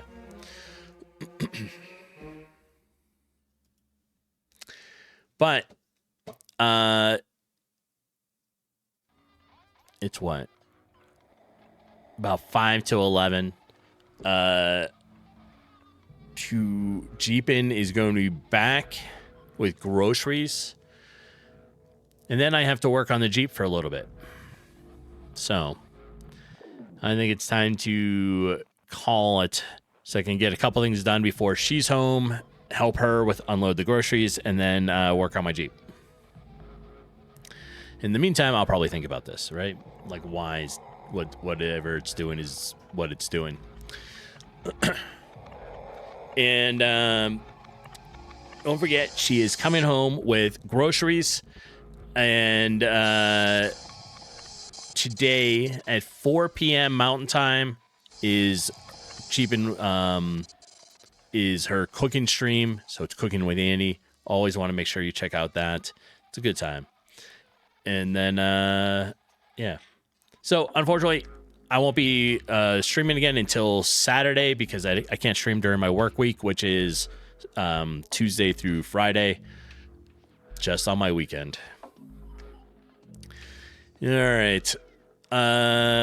You'll send me a Discord message? Yeah, that's fine. Almost finished with the very basics of a door struct, so you can see what you mean. Perfect. I appreciate it. All right, let's see who is all on. You feel like seeing a gamer or a game dev? What's everybody feel like now? Need a break from game dev for a little bit?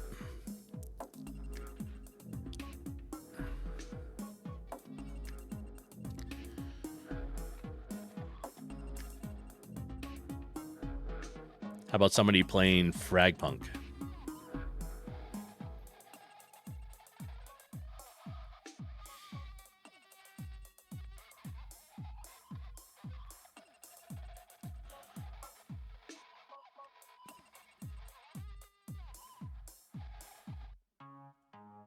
All right. Let's see that. Let's roll out to someone playing a game. Everybody needs a little bit of break for a little bit, right? So we're gonna raid Trisp. excellent streamer. Plays a variety of different games. Fun to watch. Good person to hang out with. Anyways, I appreciate everyone for being here. I will see everybody on Saturday at same digital time, same digital place, so 7 a.m. Mountain Time. And we'll pick up and see what I've been able to get done during the week. So I hope you all have a great week. Don't forget, Jeep and Annie's cooking stream is today at 4 p.m. Mountain Time. And I will see everybody later. Have a great day. And that's it. Bye now.